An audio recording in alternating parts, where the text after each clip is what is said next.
Hello. What's happening, guys? Whoa. All right. Hold on a sec. I forgot to add something. Oh, come on, stupid computer. We rolling. Hold on. Computer's acting dumb. Shit. Hold on. Shit, man. I forgot to check. Something. My bad. I was too busy going over notes and shit like that. And I forgot to do something here. Hold on a second, guys. We're good. Is that it? Yeah, that's it. Okay.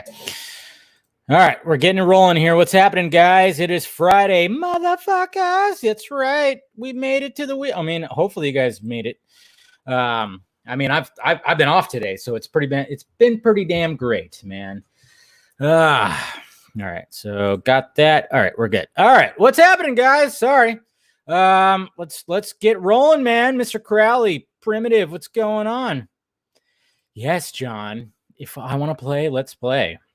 What's going on, Mike G? You're here early. Thanks, man. You like that? Look at that.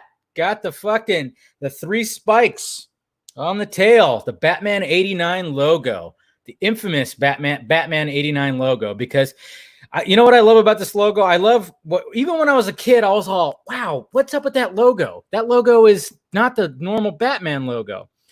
And if you notice, the cover of 89 Batman and, the bat signal and everything, it's just like, it doesn't even have that logo, but it's on his chest. Because I think Burton was like, we want to do something different. But of course, Warner Brothers was like, no. We got to do the normal Batman logo. What's going on, Will? Brian, what you got for us tonight? Well, hopefully we got a good one, as always, Forgot it was Friday. Oh, don't be so tired. No? Well, I'm not drunk yet. I'll get there. Yo, Andres, what's going on? Kenobi. I like my vodka stream like I like my women. Wet and Wild. Wow. That's a pretty good gesture. I like that. What's going on, Eric? Yeah, Javier, what's up? Happy Independence Day. What's going on, Jose? Pour 'em, drink 'em. Let's celebrate this great nation, even though a lot of people, are trying to tear it down. Yeah, chicks dig the shirt. That's right, Symfinity. And thank you, sir. Thank you for helping me out with things like my last video that I did. You clip Mr. Symfinity right here got me the clip of Kevin Smith talking about the Schumacher cut, and Mr. Bernardin too, of course. So I appreciate that, sir. But yeah, cheers, guys. It is Friday, and tomorrow, of course, is July 4th. I mean, isn't it suck that, July 4th is finally on a Saturday, but there's no goddamn fireworks shows, man. No fireworks shows. But cheers anyways, guys. Yeah, I love it. Let's get nuts. But anybody who's asking about this shirt, I made it myself because, I have a Teespring, which you can check down below. I have shirts on Teespring. So every now and then they give you the option to either sell or just buy a shirt. And I really wanted this. I wanted this logo. With all the Michael Keaton talk, I really wanted the logo just on a shirt, So I found the logo online, and then I just placed it on the shirt, and bam. No, I love. Oh yeah, sorry, Nate, you're there. Just making sure. Okay, we're there. Hey, Nate, we're there, and so is Red Hood. Well, it's probably just you watching right now, Nate. It's telling me just one person's watching. So Nate, don't worry, man. I'm showing you love. Drinking weed and smoking booze. That's the way we like it. What's going on, Fear Jason? All right, we got another one. We got another one in the Twitcher sphere. Cool.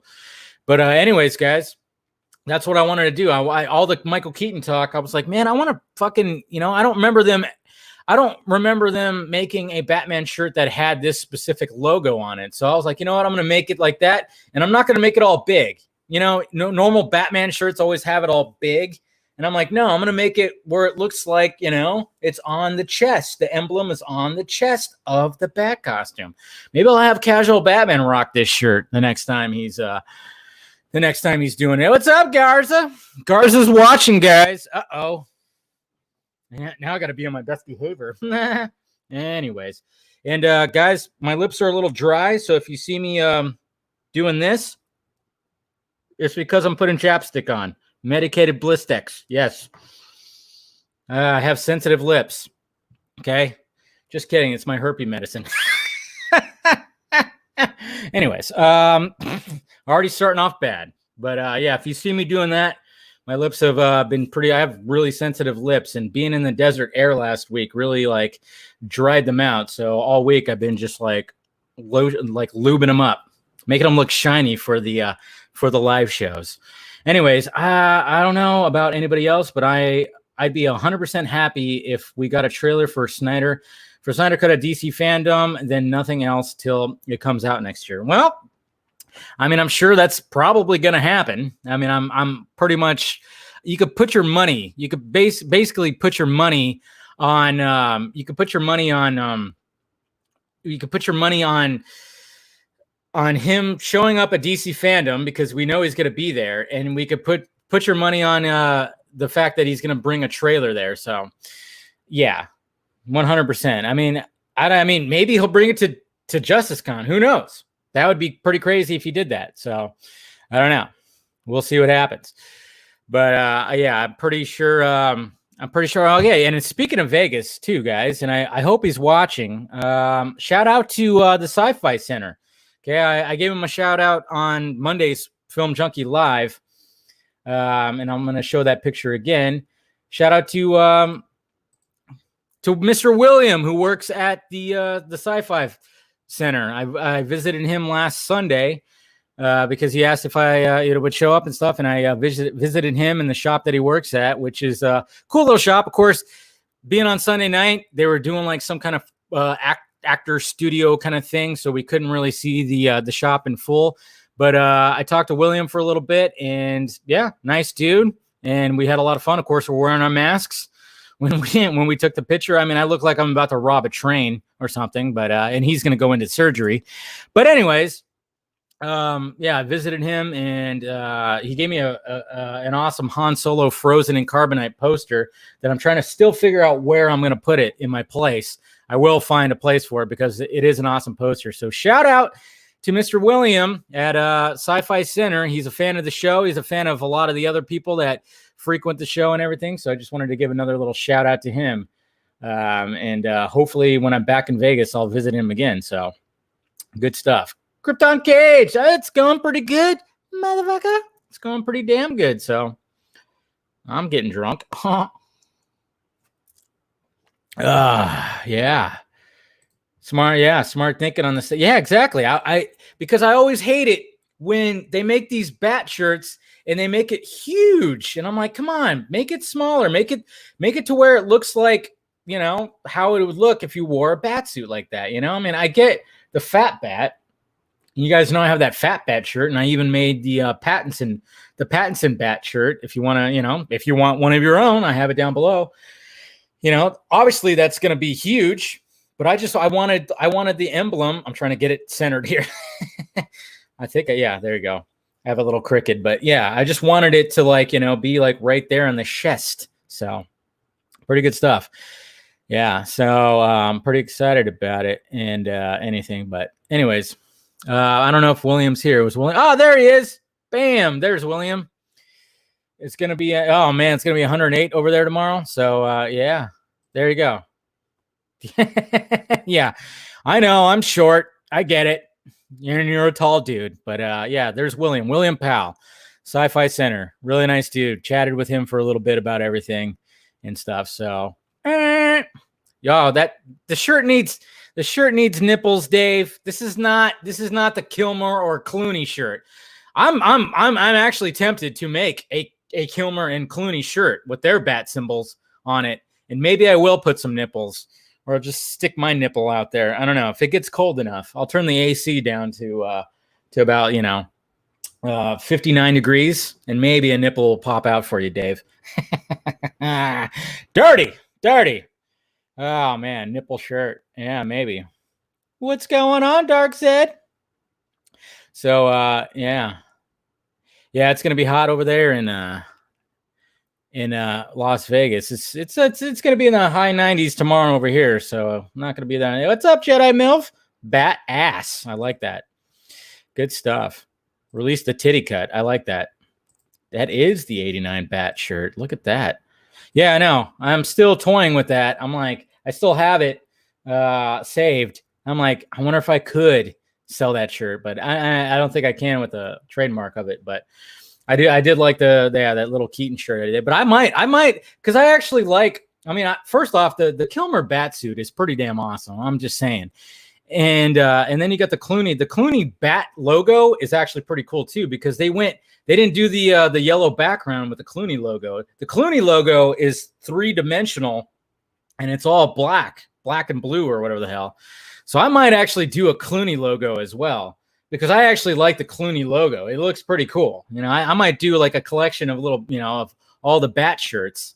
But I think the Returns logo and the Kilmer logo, the Forever logo, are kind of the same when it comes to them. And speaking of that, guys, I'm gonna start. I'm basically developing a Funko Pop addiction, I think, because now that they opened up the mall and there's a comic shop in the mall that I go to, they just like doubled in their Funko Pops. So I've been going crazy with the Funko. And speaking of the Kilmer Batman, I got myself a Kilmer Batman. It's got nipples and everything. See, look at that. The nipples are there.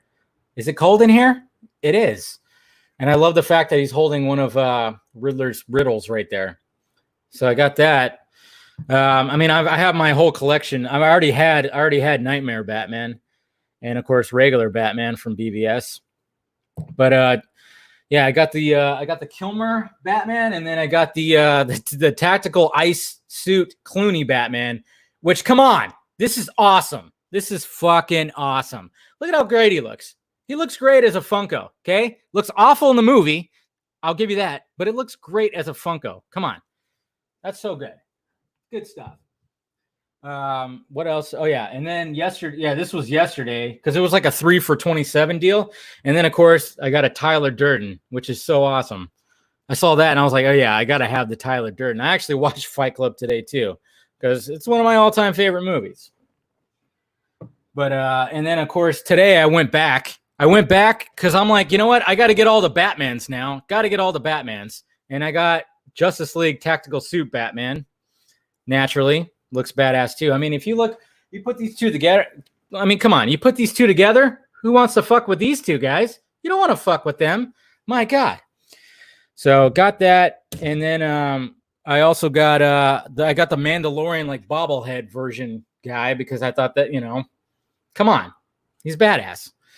And then to round it off, I got the Nicholson Joker because my God, you gotta have the Nicholson Joker. But, so I got 2 Jokers now. Obviously, I got the Leto Joker. But, yeah, I want to get more Jokers. I'm going to get that Ledger.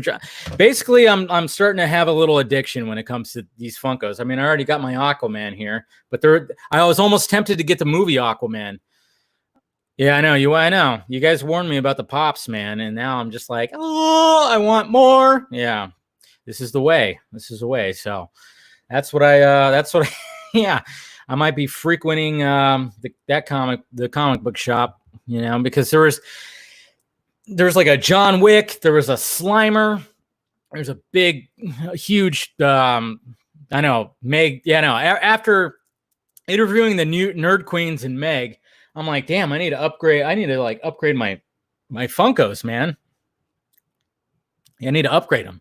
Because I'm like, geez, look at their collections. My God. I mean, Meg, of course, had wall to wall, but even so, I think Cole even had like a pretty good collection too, but there's no way I can keep up with them. I know. Yeah. Right. The Nicholson Joker. I saw this like yesterday and I was like, I almost had it yesterday. Today, I couldn't pass it up. Could not pass it up. It's got the cane and everything.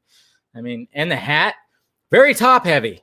It's hard for him to stand on his own. I have to lean him. He falls a lot, just like the other Joker. I mean, Leto's Joker also does that too, probably because his big old head and fucking hands are out. Jeez. But yeah, I'm developing a little bit of an addiction here. But I think I'm going to collect all the Batman ones at least. I've been trying to find the 89 Batman. Now, they haven't had it yet. I might have to buy it online because the 89 Batman looks badass. He's holding a Batarang, similar to Batfleck, of course, which of course is awesome as well, which I've had for a bit. The detail in the suit. And I also have, I didn't bring them up, but I I have a Superman and Wonder Woman from BVS and a Superman Soldier from the Nightmare scene as well. So good stuff. It's just, yeah, it's just good stuff. Just good stuff. But anyways, guys, do I collect other stuff? I collect, I like watches. Obviously, you guys see me. I've talked about that, watches. And I'm not really like big on collecting too much. I mean, I have stuff on my walls, that you guys have seen. You know I have the Jim Lee picture right here, but I'm not really like a big like collector type guy, but I might start collecting Funko Pops just because I'm like, oh my God, they're so cool, So I don't know. We'll see what happens. But I haven't been really like a big collector, so yeah. So hey, what's up? I used to collect action figures like crazy. I have like crates. My mom still has crates full of Ghostbusters toys and Batman toys in her garage. So they're just there. Like there's literally a crate dedicated to Ghostbusters toys, and then there's one separate for like Batman toys and stuff. So do I have July 4th plans? Yes, I do. I'm going to my friend's house. I know we're not supposed to, but I mean, every year they have like, they live in a cul-de-sac. So every year we kind of do, just that. We just show up and, they set up little tents or whatever the hell, tarps or whatever, with all the neighbors on their block. And we just eat and shoot the shit and blah, blah, blah. So pretty good stuff. Dave collects. Yeah, I collect the ladies. You're silly there, Brian. But yeah, that's my plans for tomorrow.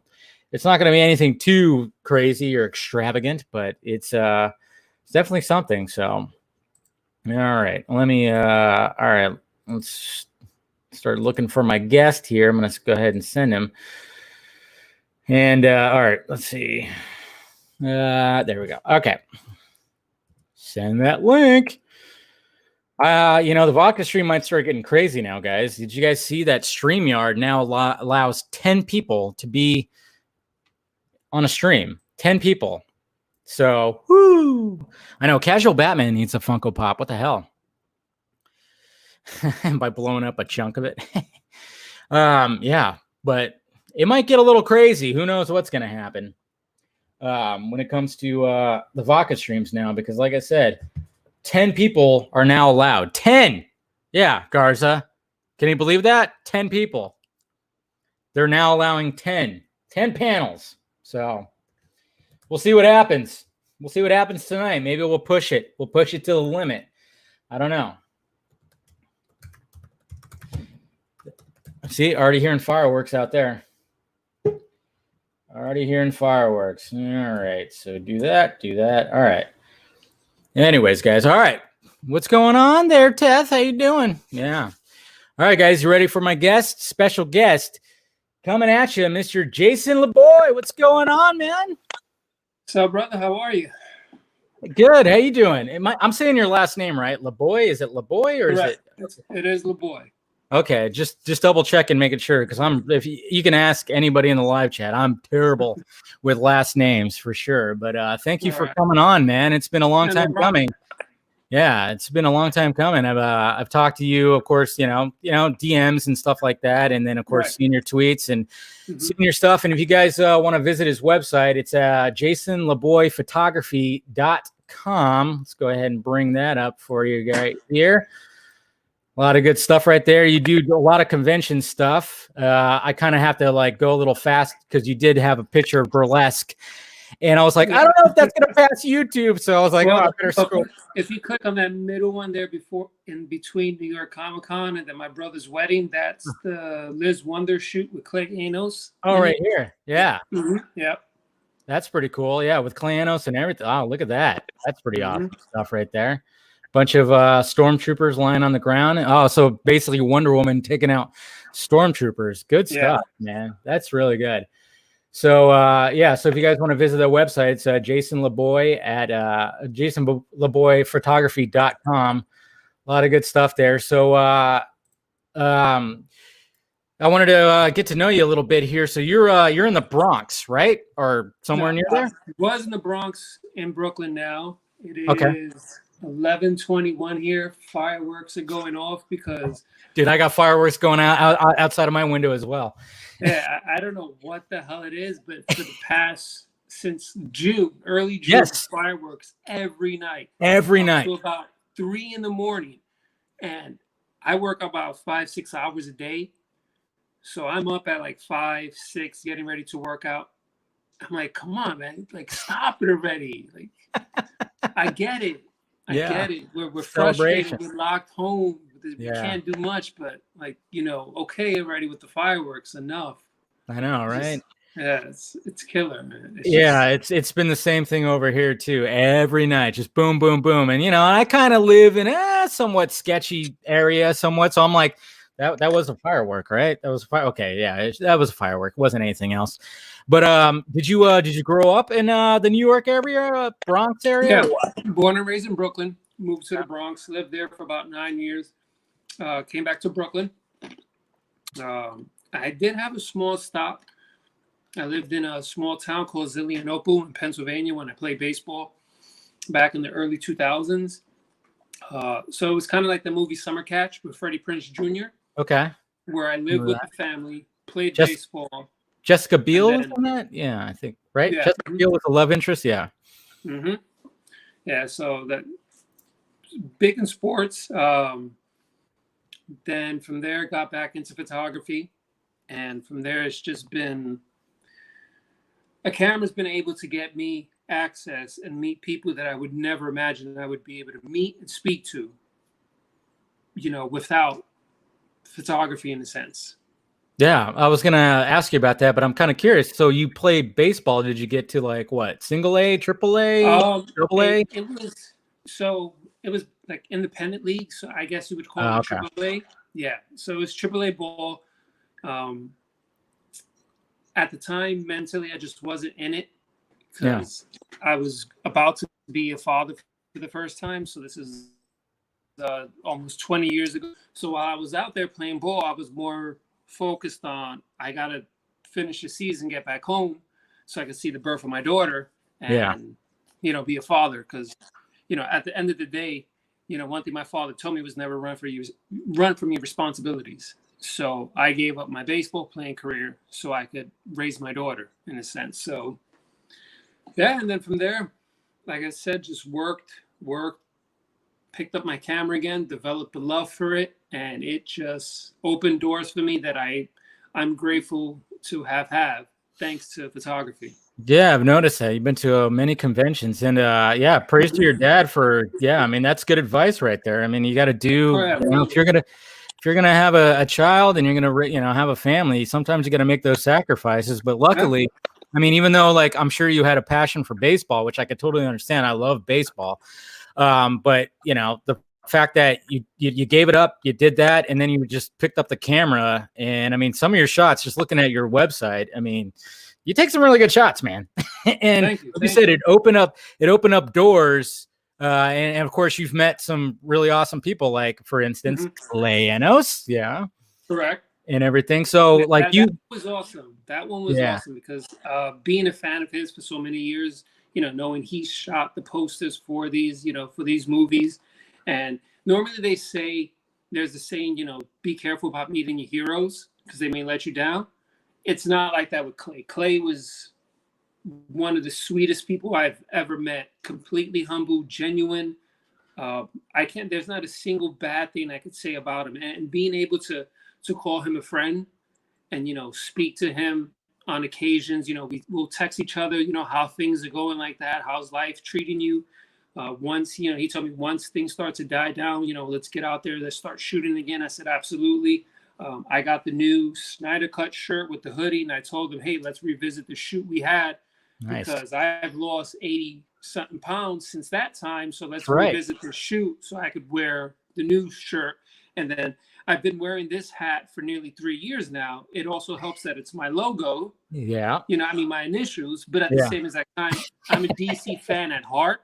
Yeah. So, this is my main hat. And like I said, it's my initial, so it works. And I own like 4 of these hats. So once this one reaches its end, get rid of it, put on the new one. And, eventually I'll take one of the others and then get all the actors to sign because it has all Look their at that. Look at their that. logos Beautiful. on the hat. So hopefully, we'll get a vaccine so we could have conventions again. No shit, huh? Yeah. Hopefully that's coming by the end of the year. That I hear they're saying, or beginning of next year. But I mean, that's awesome. I didn't even think about how those are your initials and everything. And I mean, speaking of photography, there's my mom right there. Hi, Mom. She actually is a fan of photography too. She takes beautiful pictures, and you should see some of the stuff she takes. So she's a big fan of photography. And then, of course, my friend Amanda, who everybody loves in the live chat, is shown. Yeah, everybody say hi to Amanda. But anyways, we're talking to Jason here. I was going to mention, too, you actually you just went through like a weight loss transformation just like last year, right? Right. Yeah, I started April of last year, and I've lost, I would say, I counted today about 86 pounds. Wow. Because I reached my new lowest weight of 187 this morning after my workout. So it's, and then now with just the lockdown, I have no work. So all I do is just work out. So that's why I work out 5 to 6 hours. I do. Well, before my knees got a little bit sore, I was running 3 miles in 30 minutes. So now I'm just walking 4 miles in an hour just to still get the cardio, come home, do my weight work, and then from there just use the rest of the day to recover or stream movies and such, just to, because I mean there's not much we could do. New York got hit the hardest in the beginning. They did. So going outside was like, I don't want to go out there, get sick, run the risk of now getting my family sick, my daughter's sick, and then so I was like, I'm just gonna stay locked in. I got my weights, so that's gonna be my keep me nice and calm and during these crazy times. I could see that, but okay, so when it comes to your workout regimen, like what, first off, when you got to a point where you said, all right, this is enough, I need to make a change, was it just like you just walked past the mirror and went, holy shit, what is going on right there? Or like what exactly got you to really just hit it full force? The truth of the matter is it was a heartbreak. Really? Yeah, I'm not going to deny it. It was heartbreak. Hey, whatever works. Girlfriend broke up with me, and from there, we all break up sometimes are hard or they're not. For me, it was hard. And then my coworker was like, join a gym. That's the best way to get your mind off of things. So I was like, all right, I'll consider it. And then the next day I woke up and just kept pounding in my head his words, join a gym, join a gym, join a gym. So what did I do? Walked a couple blocks, Planet Fitness, signed up, started running, and then from there it just became, a routine. And what helped is that since I was an athlete before, playing high school sports, semi-pro sports, I got that motivation again. And then from there, I'm seeing the weight fall off. I set a bunch of goals in front of me. I wanted to hit this weight by this date, so on and so forth. And then once I started just smashing it, it just became addicting. And from that point on, it's just workout. Like my eating is completely changed. My sleep regimen, like this is the latest I've been up in the past year. Normally I'm sound asleep by 9 o'clock because of my workouts. So with no workouts tomorrow, I don't have to wake up early. I could sleep in and, so I'm like, okay, I'll stay up nice and late for this one. But normally I'm sound asleep at this time. I'm done, dreaming some good dreams. Yeah, well, I'm honored that you decided to take a break from going to sleep early to come on this thing. Well, that's what it's not sound sleep because the goddamn fireworks. Of course. They're always going to be all night, and especially this whole weekend. They're going to be like nonstop, 24/7 for sure. But that's what that's what I've told people. Like, when I did my podcast and even on live streams too, it's like, if you really want to lose weight and, get fit, you really got to set those goals. Don't just go, I want to lose weight, and then that's it, because you're not going to achieve it. If you actually set those goals, like I want to be at this weight by then, or blah, blah, whatever, it's a lot easier when you set like an actual number. you know, Absolutely. and yeah. And it's funny too, because some people just think, oh, what am I going to be eating? Like kale and rice cakes? I'm like, no, figure out a certain diet. There's diets out there that, you know, that can actually, you could still eat good food. Right. You know, you're just, and then set cheat days too. I mean, I'm all about these cheat days. Oh I mean, yeah, cheat days. I look forward to them. Like, that's a reward. Yeah, exactly. So what you do? I don't have cheat days. I have cheat meals. Nice. So I'll just have one cheat meal where I would say the most calorie intake I would allow for that meal is 23 to 2,500.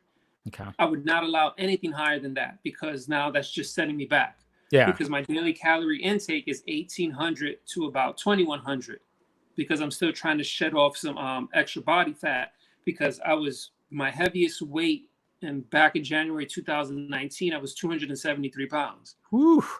So yeah, I was about I was about at 40% body fat. So I'm doing intermittent fasting on a calorie deficit. So then from there, my body's using the fat storage for energy to help break that down. And once I get down to, I say 11-12% of body fat, then that's when I'll start the bulk up process and start, upping my calorie intake. So therefore the mass could start getting bigger in terms of the muscle growth.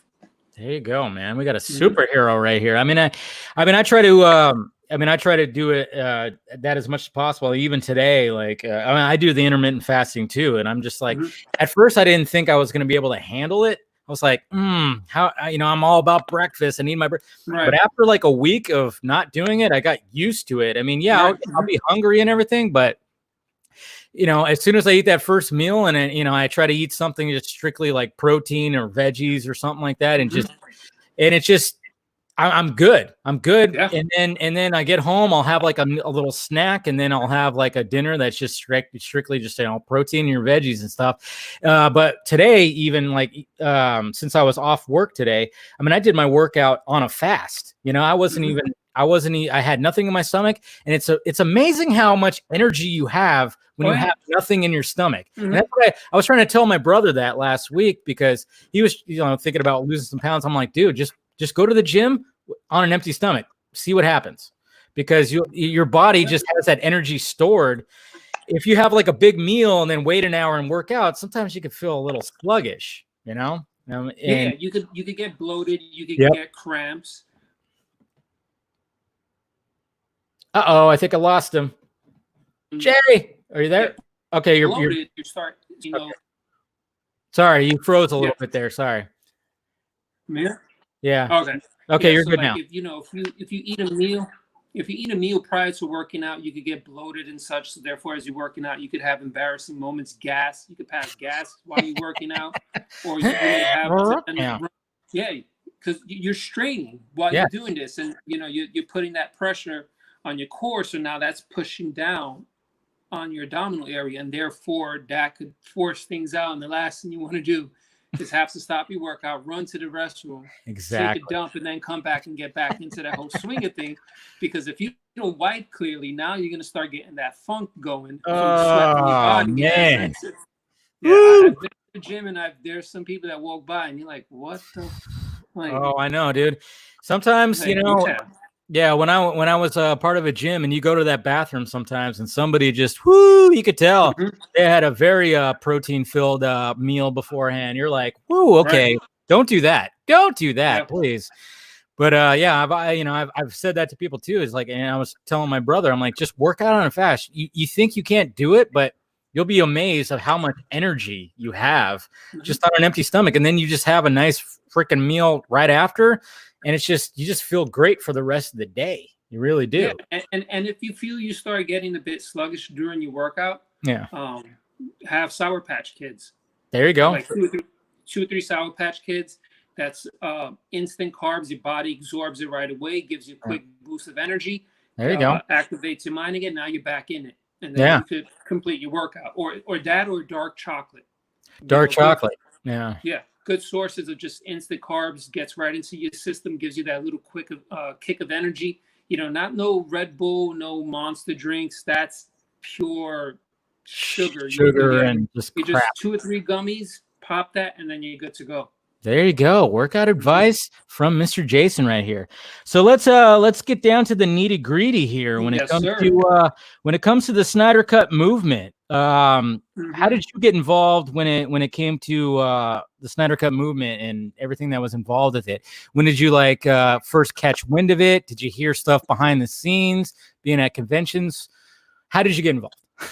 So I got the early access, the early screening for Justice League.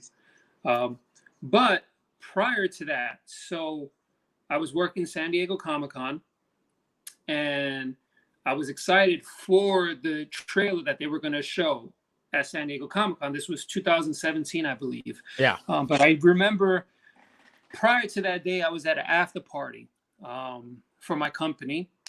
And during that after party, big industry people, they're talking, and they're mentioning, hey, what do you think about the Justice League? And I overheard that, oh, I'm not concerned about it. Josh is going to take over because Zach got taken off the project. I'm like, what? That guy? I'm like, and here I am. I'm at a party that has nothing to do related with DC, and they're saying he was taken off the project. And I don't think the announcement was made yet that he wasn't part of Justice League, because I think after San Diego, that's when he then removed the banner from his Twitter handle. That's when I went to Twitter and I'm going on, and then I see a whole bunch of people tweeting about it. That's when I linked up with Fiona, because at the time she shared the PDS file, the Photoshop file that had all like the movie posters from Asia. So I told her about it, and we was DMing each other. She introduced me to the Faruqi brothers, and then fast forward to when the movie's released, we all were under the assumption that it is still Zach's movie. Yeah. But there were just short minimum reshoots. That wasn't the case. I lost my mind. I think I still have that ticket here. Yeah, in fact, here it is right here. So there's the look at that screening for, and I walked out that movie, and during the movie, I was furious. That opening scene. I mean, I remember I watched it on the Warner Brothers lot that Monday prior to the release date, and I mean, as my smile literally just went away when I saw Cavill's face, and I'm like, oh my god, the rumors were true. It's it was just a kick in the pants. Yeah, I was just furious. My friends were with me. They were like, calm down. I'm like, no, fuck you. Like, this is not, So I remember when I walked out the theater, I told my friends to please record me, because they had the Warner Brother reps right there, taking suggestions and such. He's like, no, I'm not going to do it. I tore into them. And then, later I apologized and I said, I know it's not your fault. You had no say in this, but this is not what we wanted. So then from there, I was hired to shoot an event where the cast of the Justice League, minus Ben Affleck, was going to be there. So I looked at it like, all right, here's my opportunity to speak to them. This is when the petition for release the Snyder Cut came out. Roberto.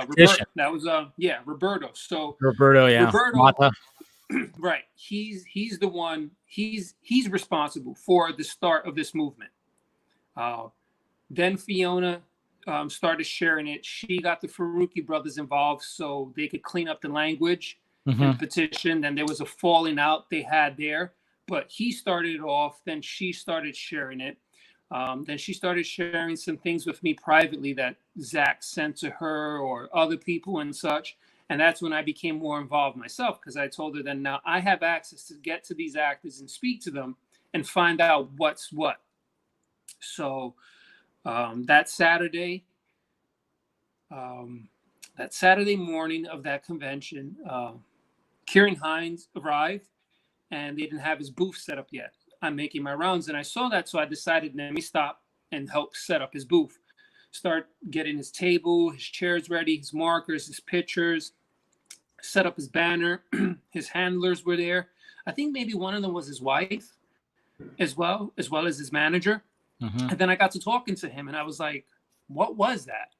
And he was like, that, I don't know what that was. And at that moment, as soon as I heard that, like frustration built up. And then I did the wrong thing. I automatically tweeted right away what he said.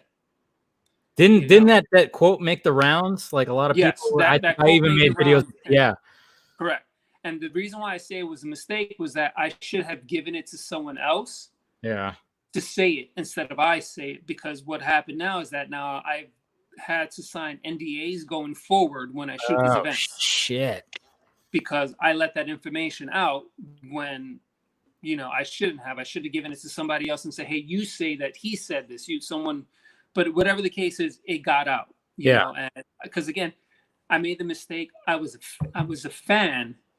And I forgot that I'm there in a professional capacity, and I allowed the fandom to take advantage of that moment. Yep. Then I know the feeling. Yeah. Then I met the cast prior to their group photo ops, so they're all there in this room. I surprised them with the Justice League kids, and I was getting ready to do my photo op, and I see Ray. I was like, "Yo, Ray, what's up with the Snyder cut?" He goes to me. Yeah, I remember that. He told you to did that. I was like, I'm not gonna go any further with it. I'm just, because the movie just came out, and I understand NDAs and such. Mm-hmm. I spoke to Henry, spoke to Jason. Gal, her agents were very strict with her, so I was just a high and by with her. Henry's a very cool dude. Jason, all of them fantastic people. Then from there. Again, just now I'm on social. And again, I allow the fandom, the fan in me, to take over. And then just here I am on Twitter nonstop talking about this, pushing an agenda or motive or whatever the case may be, using the hashtag, aligning myself with people now who I regret aligning myself with, because they became very toxic in this community, and from that point, I was just like, yeah. And then from there, then I started meeting the actors again at other shows. And, so I met Ray that one. Then I met him again at another show in Philadelphia just a few months later.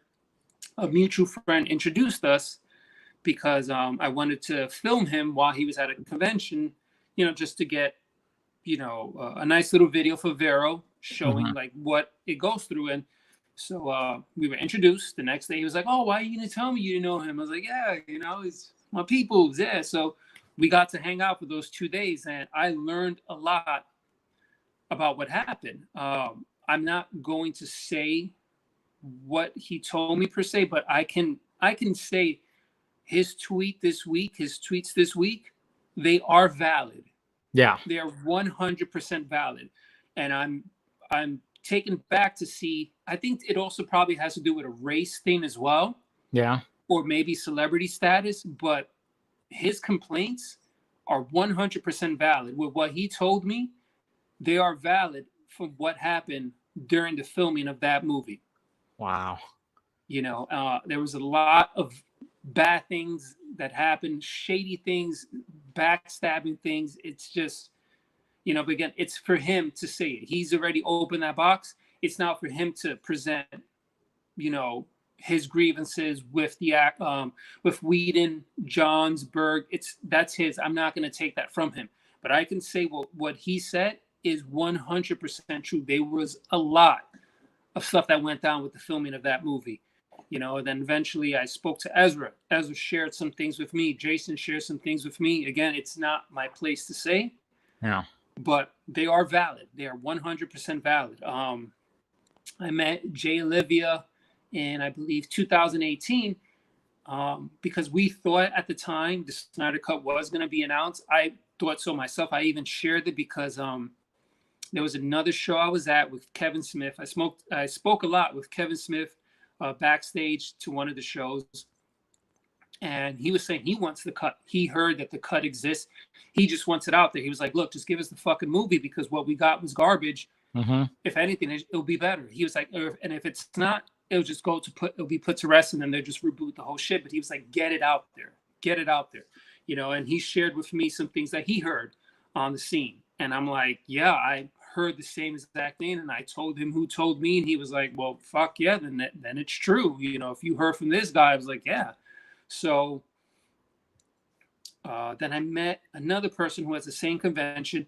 He is a writer for, I forget what magazine. He was a magazine, but now he's for the I think LA Times or one of the LA big newspapers over there. Okay. He said he's personal friends with Zach and Debbie. Showed me family photos on his phone, and he said, yeah, they're gonna announce the cut, you know, during San Diego Comic-Con. So I'm seeing this guy showing me family photos with Zach, Debbie, and behind the scene photos from Man of Steel that I've never seen before. So I'm gonna take him at his word. You know, I'm not gonna. All right, this guy, why is he telling me all of this, and why is he showing me all of this? So that's when I started telling Fiona. Yep. Fiona started going hard, pushing with it. We started telling others. San Diego Comic-Con 2018 comes, nothing happens. Yeah. Everybody starts coming at me saying, "Oh, you were wrong, dude. You were wrong." And I'm like, listen, I was told, I shared what I was told when I wasn't even supposed to share it because of NDAs, you know? So I took that risk. And that's when I started seeing I should start distancing myself from the movement, because you could do good, but the second you do one thing bad, they just go mob mentality and they just start attacking you. Dog pile. And I'm like, you know what? I'm too old for this shit. I'm not going to deal with, like, if this is your life, this is what you're focused, you're putting all your energy into, fine. I'm not. I have other things that I need to focus on. I'm not going to allow this to bring me down. And the last thing I need to do is get attacked for something that I'm trying to help make happen and get out there. You know, there was other events I went on my own dime to meet them, you know, and fortunately enough, I was able to get agents' numbers and speak to them and then go back and forth. Hey, what did you got? What do you know? So I could put it out there. So for the community to turn like that, I was just like, yeah, you know what? Fuck this. I don't got time for this, you know? Like you do what you got to do, you know, and have fun with that. What's funny about that whole thing is when I was hearing that Fiona and you and everybody, you know, were saying like, oh yeah, there's going to be an announcement at 2018 Comic-Con. I reached out to my source, to Snyder, and I was like, hey, what's going on here? Is something actually going to happen? And he goes, no, it doesn't look like anything's going to happen. So I started going, whoa, pump the brakes, guys, pump the brakes. And probably the same people that went after you went after me as well, because I said that it's not going to happen. And then sure enough, nothing happened. And I was like, see how, and I even said, I was like, see, I tried to warn you guys, don't hype yourselves too much. You just never know what's going to happen. I mean, and I even said too, many times, I was like, I don't doubt that Fiona and Jason and anybody heard that was going to happen. I'm not saying that they you know, that they didn't hear that. I'm not calling them liars. I'm just saying what I heard. And I heard this was like the very last minute too, because it was like a couple days before, hit him up. He said, no, it's not going to happen, which, you know, like I said, what you probably heard was legit. What I heard a couple days later, a few days later, whatever the hell, same thing that happened. And then same people went after me, and it was a fucking slugfest for a bit. Yeah. And, right there. And what people see, they don't seem to understand is that nothing is guaranteed, nothing is set in stone until contracts are signed. No. So if they're negotiating, that does not mean it's going to happen. They're still negotiating. They're talking about it. But until that contract is signed, nothing's going to happen. So someone could have a conversation with someone and say, yeah, I believe it's going to happen. You know, I mean, I had agents talk to me and they was like, yeah, it's going to happen. We feel it's going to happen because they lost money. Maybe this is the way we can make back some money. But Aquaman was their push that year. So they felt, you know, Justice League will overshadow Aquaman, and they don't want to do that. You know, let's keep with our slate. And then another person told me, you know, they saw Aquaman. They was like, dude, Justice League is coming out no time soon, because Aquaman is a complete tonal shift from Justice League. And then it's not even mentioned at all. He was like, going forward, he said, I don't see any DC movie following that path, because they're just they're making it like it never happened. And when you look at the movies that have come out since, that's been the case. Yeah, you know, it's very noticeable. Yeah, and then, you know, for the community, and then the community they came at me because I was like, sending the letters is a bad idea. Like, I was with you on that. I wasn't. I kind of took the approach like, hey, if you want to do it, go for it. Yeah. I don't support it. I'm not really thinking that that's the way to do it. And then same with the phone calls too. Yeah, the phone calls, the letters. I'm like, I'm like, that's not the way. Like the banner, yes, the billboards, yes, but like when you're bombarding a place of business, that's gonna do worse for you. And then for some people to say, oh no, but it made something happen. No. AT&T purchasing Time Warner made it happen. Yes. Because if AT&T did not purchase Time Warner, Justice League would not have come out because they moved away from it because the people in charge and responsible would have still been there. Once that change happened, now you have new heads coming and making the decisions. Now you have new bosses that are saying, wait, let's look into this. This community's making a push where, these prior producers and heads, they put all this money in and it failed. And now they want to change and go a different direction. So AT&T made it happen, and then even prior to that, everybody was all on social media putting it out. It didn't get a huge buzz until Ben Affleck and Gal tweeted. Yeah. Once those two tweeted, then that's when it got and then prior to that, I think we were in a chat and I told you guys like something big's going to happen because my person texted me and told me, hey, go hard on this day. Yes. Same with me. Same with my guy. Yeah, like so I hit him up. And he goes, yeah, that day is the day. Push it. And I was like, okay. Yeah. 100%. I mean, for the longest, I mean, and I got crap for it too, and so did some of the other guys that might join us in a little bit. We were just like, okay, what else can we do besides just tweeting the hashtag and tweeting this, tweeting that? What can we do? And that, and there were so many things where I was like, okay, we need analytics. We need to show AT&T. We need to show Warner Brothers that there's an audience that wants to see this cut of the movie. And obviously Colbert.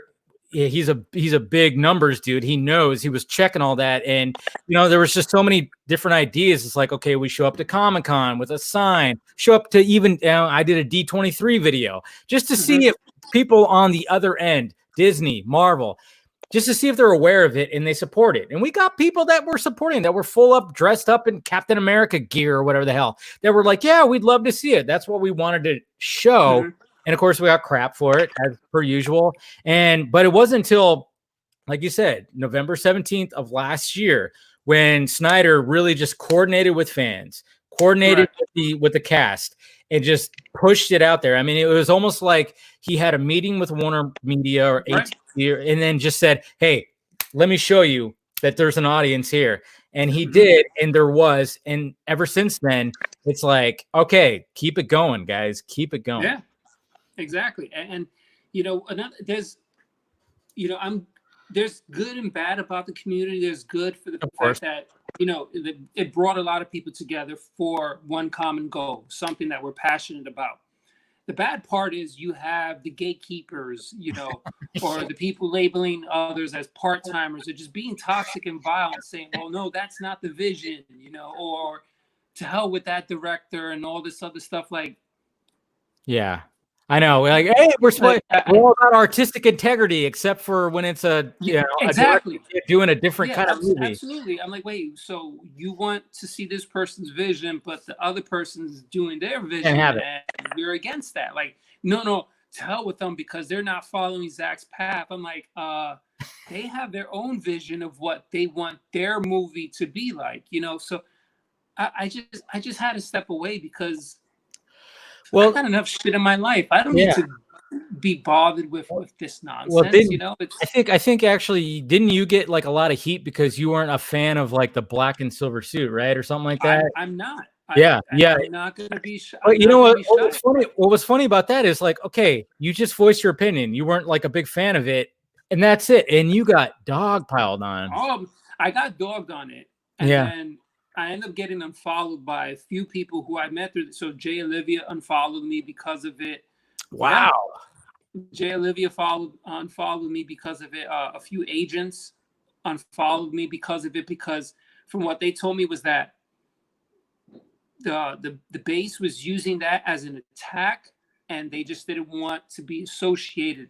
You know, like Gotcha. they're cool, like we respect you, but seeing your name out there is like it's making it bad. I'm like, I respect his vision, yeah, but if we're not going to get the other films after it, that the red and blue suit allows Henry to still have his sequel, because then there's going to be that gap. Well, how did he go for the black suit to the other suit? You know, I mean, unless the new movie's then just going to show it. So I'm not going to be apologetic. Even in the comics, I hated the black and red, the black and silver. You just weren't a fan of it. There's nothing wrong with I'm just not a fan of it overall. Like, you know, I grew up with Reeves Superman. Seeing that big red and blue just does something for me. You know, Superman Returns, I wasn't a fan of it because it was like a maroon color. It just didn't speak to me. The red was pretty maroon and yeah, you know, it was dark. And then when I finally received the Justice League figure, I literally had tears of joy when I took that figure out the box, because I'm like, this is Superman to me, what I grew up with. This beautiful suit, not the red trunks, but this modern suit for this era. Yeah. If people love the black and silver suit, that's fine. I just voiced my opinion. I apologize about it, and they still kept on and kept on and kept on. I'm like, you know what? I got no time for this. There's bigger things going on in the world than just me saying I don't like this suit. Like, you know, people, you know, again, all the good I did prior didn't matter for that one thing. You know, like, oh, he got stuff from Kieran. You know, he got stuff from this actor, that actor. You know, he shared stuff with us. But that one thing, that's it. Let's put the nail in his coffin, you know? Threats, DMs, like, people wanting to fight me and jump me on Vero. I'm like, are you serious? Like, no, I mean, that's what happens. I mean, it just takes one thing. I mean, I mean, passing around old tweets and screenshots and everything. But here's my thing, like, what is okay? So what? You capped a screen from something that happened months ago. People change. Oh yeah, according to opinions change.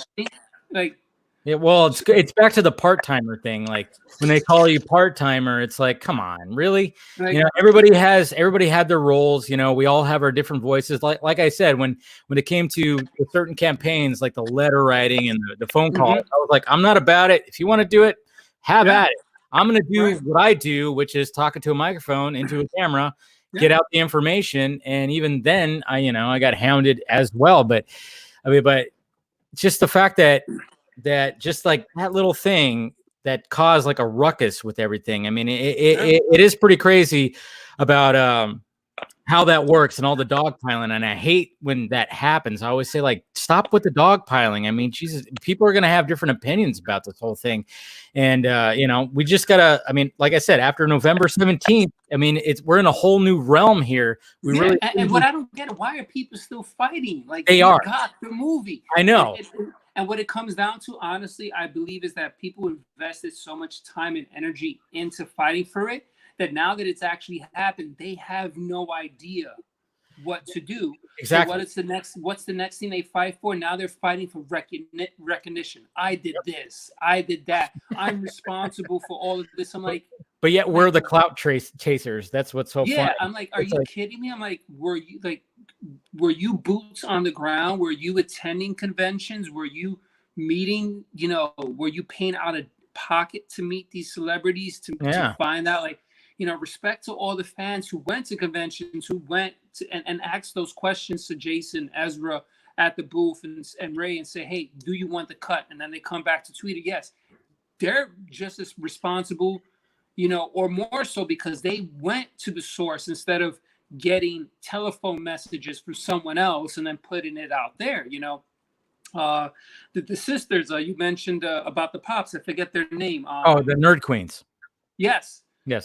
I put there was when they were doing the shirt campaign, someone asked if I could do it. I said, no, I'm working at San Diego, so I can't do it. So I put them in contact with them, and I'm like, I think they'll do great, and they've done great things for the community overall. They just revealed a new logo today. Oh yeah.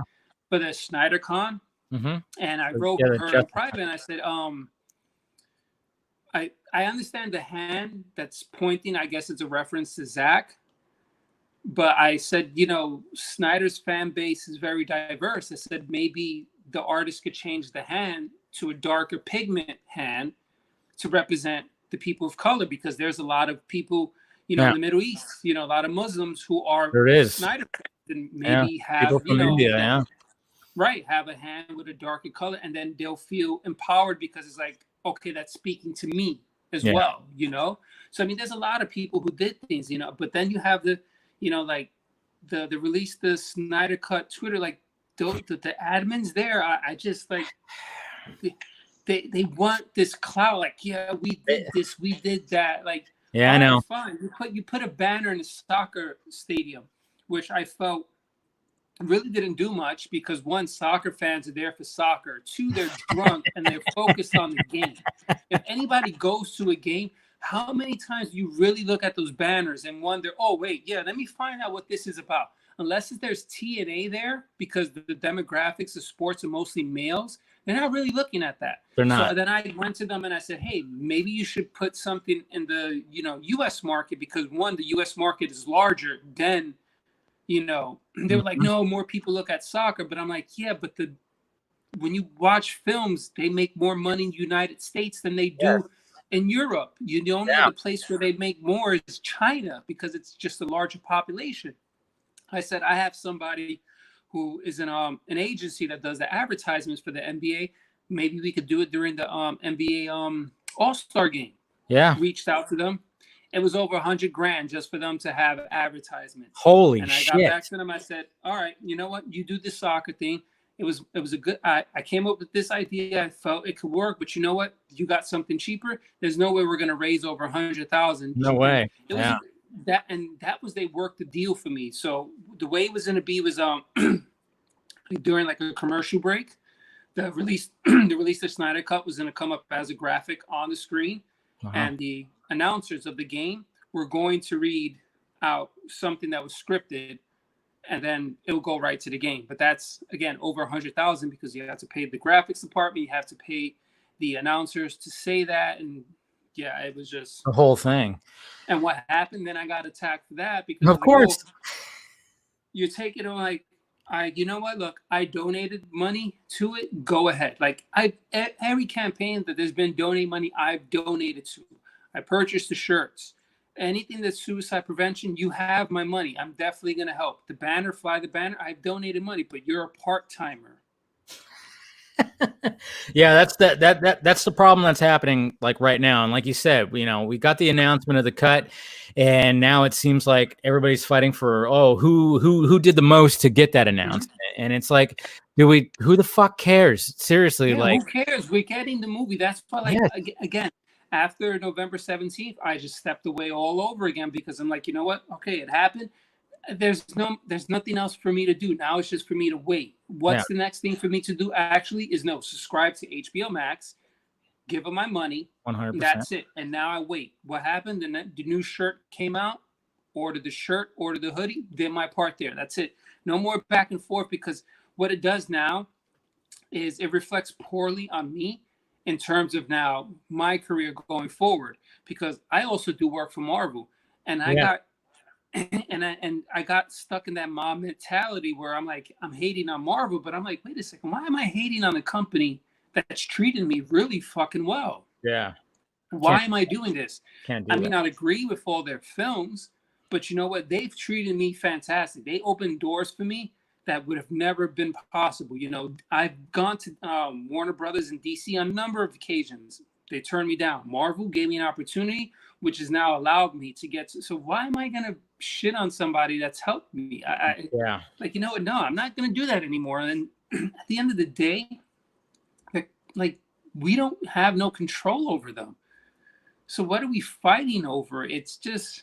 Yeah, it's pretty ridiculous. And when the announcement happened on May 20th, what were your feelings and thoughts when it all happened? So I remember I wrote you guys, and I was like, you know, because again, I stepped away completely. Yeah.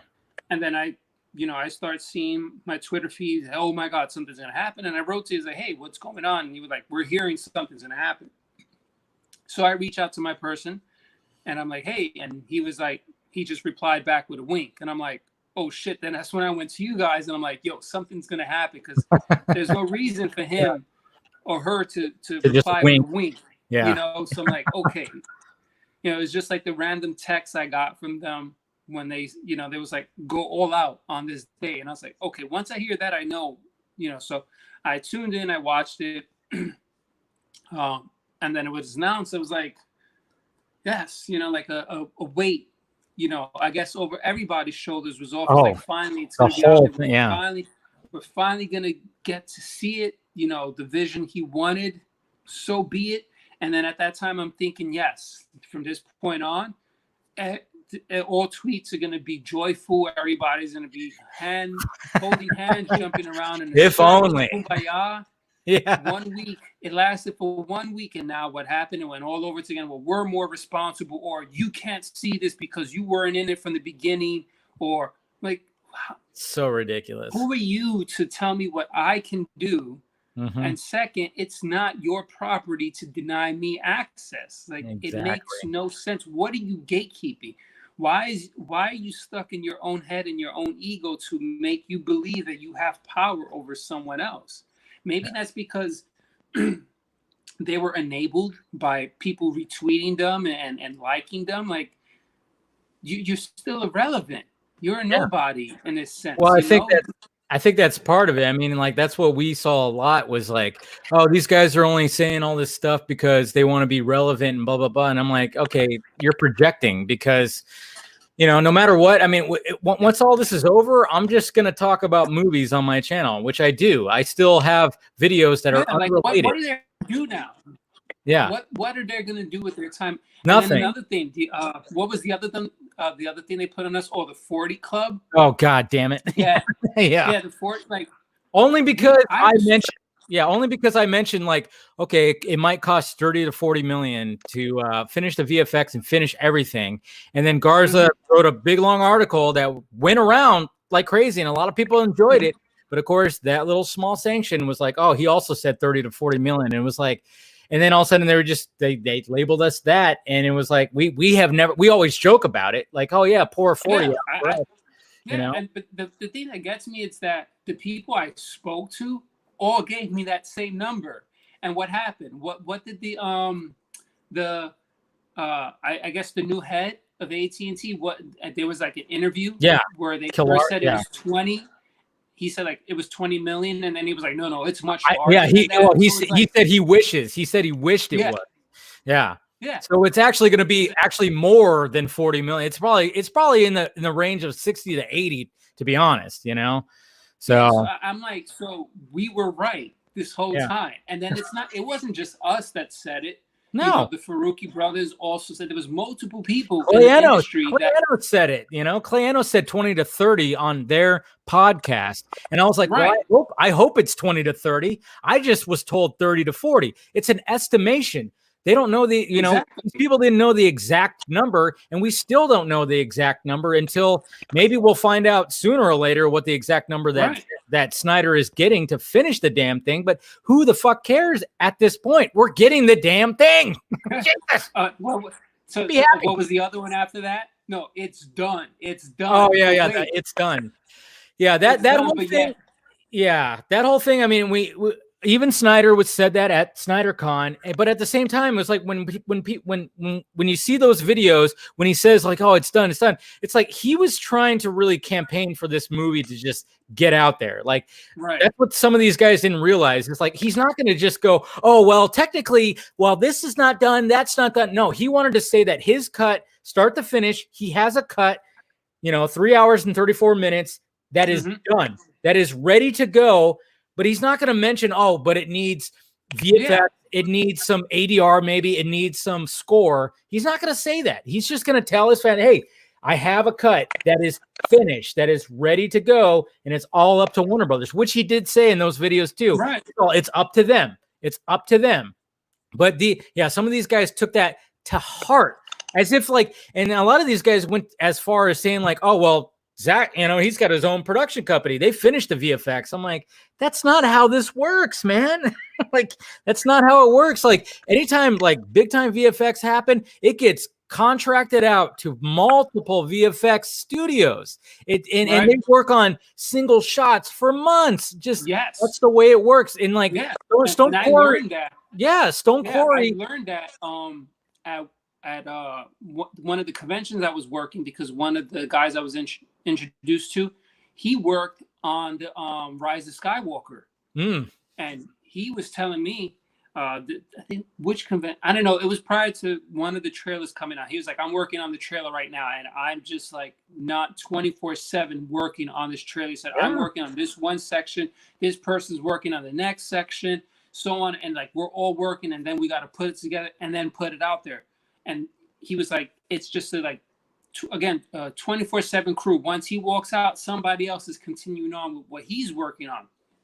So it's frustrating, because again, you meet so many amazing people, but then you just like you have those people, like I said, who got a voice and they felt validated. If it's like maybe Zach liked their tweets or something, oh my god, Boss liked my tweet. Don't even get me started on Boss. Oh, the Vero stuff when it comes to like Zach liking. I mean, that's like confirmation for everything. Is Snyder liked my post on Vero, so that's confirmation that it's true. It's like Snyder's just being nice most of the time. What does liking something mean? Validation, like, and now that person feels they have a voice over someone else. Oh yeah, it's just putting down other people. It's like I said, I love the time that I've had in it, and I'm grateful, and I don't regret anything I've done to get, because I'm a huge DC fan. Like, if anybody's seen my shirtless pics, I have a BVS tattoo here on my chest. Right how there. How can you say I'm not a real fan? 1, 2, I'm a part-timer when I have this here permanently. Every time you see a picture, it's this hat for the past 3 years. It has been, yeah. It's pretty crazy. But one of the things I actually wanted to mention was like, okay, so we had the Jeff Johns things, and I know there's certain things that you can't even talk about with that. I mean, obviously Fisher, he threw out Johns and Berg when it came to that first tweet, like when it comes to enabling Whedon. One of the things you did tweet, though, was the fact that Johns on the set of Wonder Woman 84 pokes fun at the Snyder cut. Yes. So met with this person. I believe this 100%. This person has no reason to lie to me. This person is worked on the film. Yeah. They told me during the filming of Wonder Woman, Jeff Johns walks up to them and says, hey, maybe we should release the Snyder Cut. And then just walks off like a dick. and when they told me this, I'm like, wait, he really did that? And he was like, yeah, that motherfucker did that. And I'm like, wow. And like I personally, I despise Jeff Johns because I've worked so many conventions that I've seen him personally and I've interacted with him on a few occasions. He's a dick. Yeah, that's what I've heard too. Yeah, he's an asshole. He's a great comic book writer. He helped DC rejuvenate their comics, and I guess it got to him. So he treats people like crap. So when I heard that, I was like, wow. And there's, again, like I said, there was a lot of other things I heard about him prior to that. And when I'm speaking with this person, and when they told me that, then I mentioned all these other things, and the person's like, yeah, that all happened. And I'm like, and I had deleted the tweet, and I made the mistake. Again, when I met Ray, he said some things to me, and I went right away and I tweeted it, and eventually I deleted it. Yeah. But all I basically, paraphrasing what I said Jeff Johns is the scum of the earth. And I said that because what was told to me, I didn't share exactly what was said, but what was told to me of Jeff Johns' actions were like, yes, and then again, it started bringing me back to San Diego 2017, because then in that same San Diego, there was an entertainment article where it was him and Feige sitting down. for an interview together. So that's when it all started coming together. I was like, wait a second, he wants to be the next Kevin Feige. Yep. He wants to save the DC universe. He wants his stories to be the stories told. You know, so when, you know, it goes back to all these verified saying, you know, Ray Fisher's unprofessional. Again, I stand by, I believe that's racial. Oh, 100%. Two, because maybe he's not a big enough star. But more importantly, that was his first major film. Yes. A large portion of his story was cut out from that film. You as an actor, you put forth all this energy into this performance and you feel this is the performance that's going to launch your career, and they cut it out from the film. How are you supposed to feel? And then the behavior that Whedon's had on the set, again, I've heard this for many years prior to that. You know, there's some people who worked on Marvel sets that talked to me and they said, Whedon's an asshole. Jeez. You know, so it's, again, when this is told, so that tweet is 100% accurate. Again, that's for Ray to say what his grievances are. There's other people who come forward maybe and set some things, but Jeff Johns and Josh Whedon, they are major douchebags, you know, and yeah. I mean, like from my source, I mean, he didn't tell me like specific things, but he was just like, he said the same thing. And then he goes, you know what, from this day forward, I will never buy a Jeff Johns comic book ever again, because of how he was. I mean, and I know like there's always been the debate, and I'm glad that you said that, hey, he gave us some of the most iconic books in the DC world. He did. He's a great comic book writer, but also what was also said to me is like, yeah, he wanted to be Kevin Feige too. He wanted to be that guy. Right. And when you see that interview and you see those pictures of like, you just see it almost looks like Jeff Johns is like, he's so giddy with Kevin Feige, like, oh my God, I idolize you and blah, blah, blah. Yeah. You know, and he wanted to be that for DC, and it just blew up in his face now, right? Which is kind of great. And I'm not going to knock someone for having goals or aspirations. Yeah. Like, yes, we all work to strive to get better things, but his way about it was completely wrong. He undercut people. He backstabbed people. He changed things so that it could fit his storyline, because what happens now when he tells his story and his story becomes that motion picture film, he also gets more residuals from it because he plays a larger part in it. And producer and stuff, now, his name gets elevated, you know, so it's, you know, and it goes back to something that I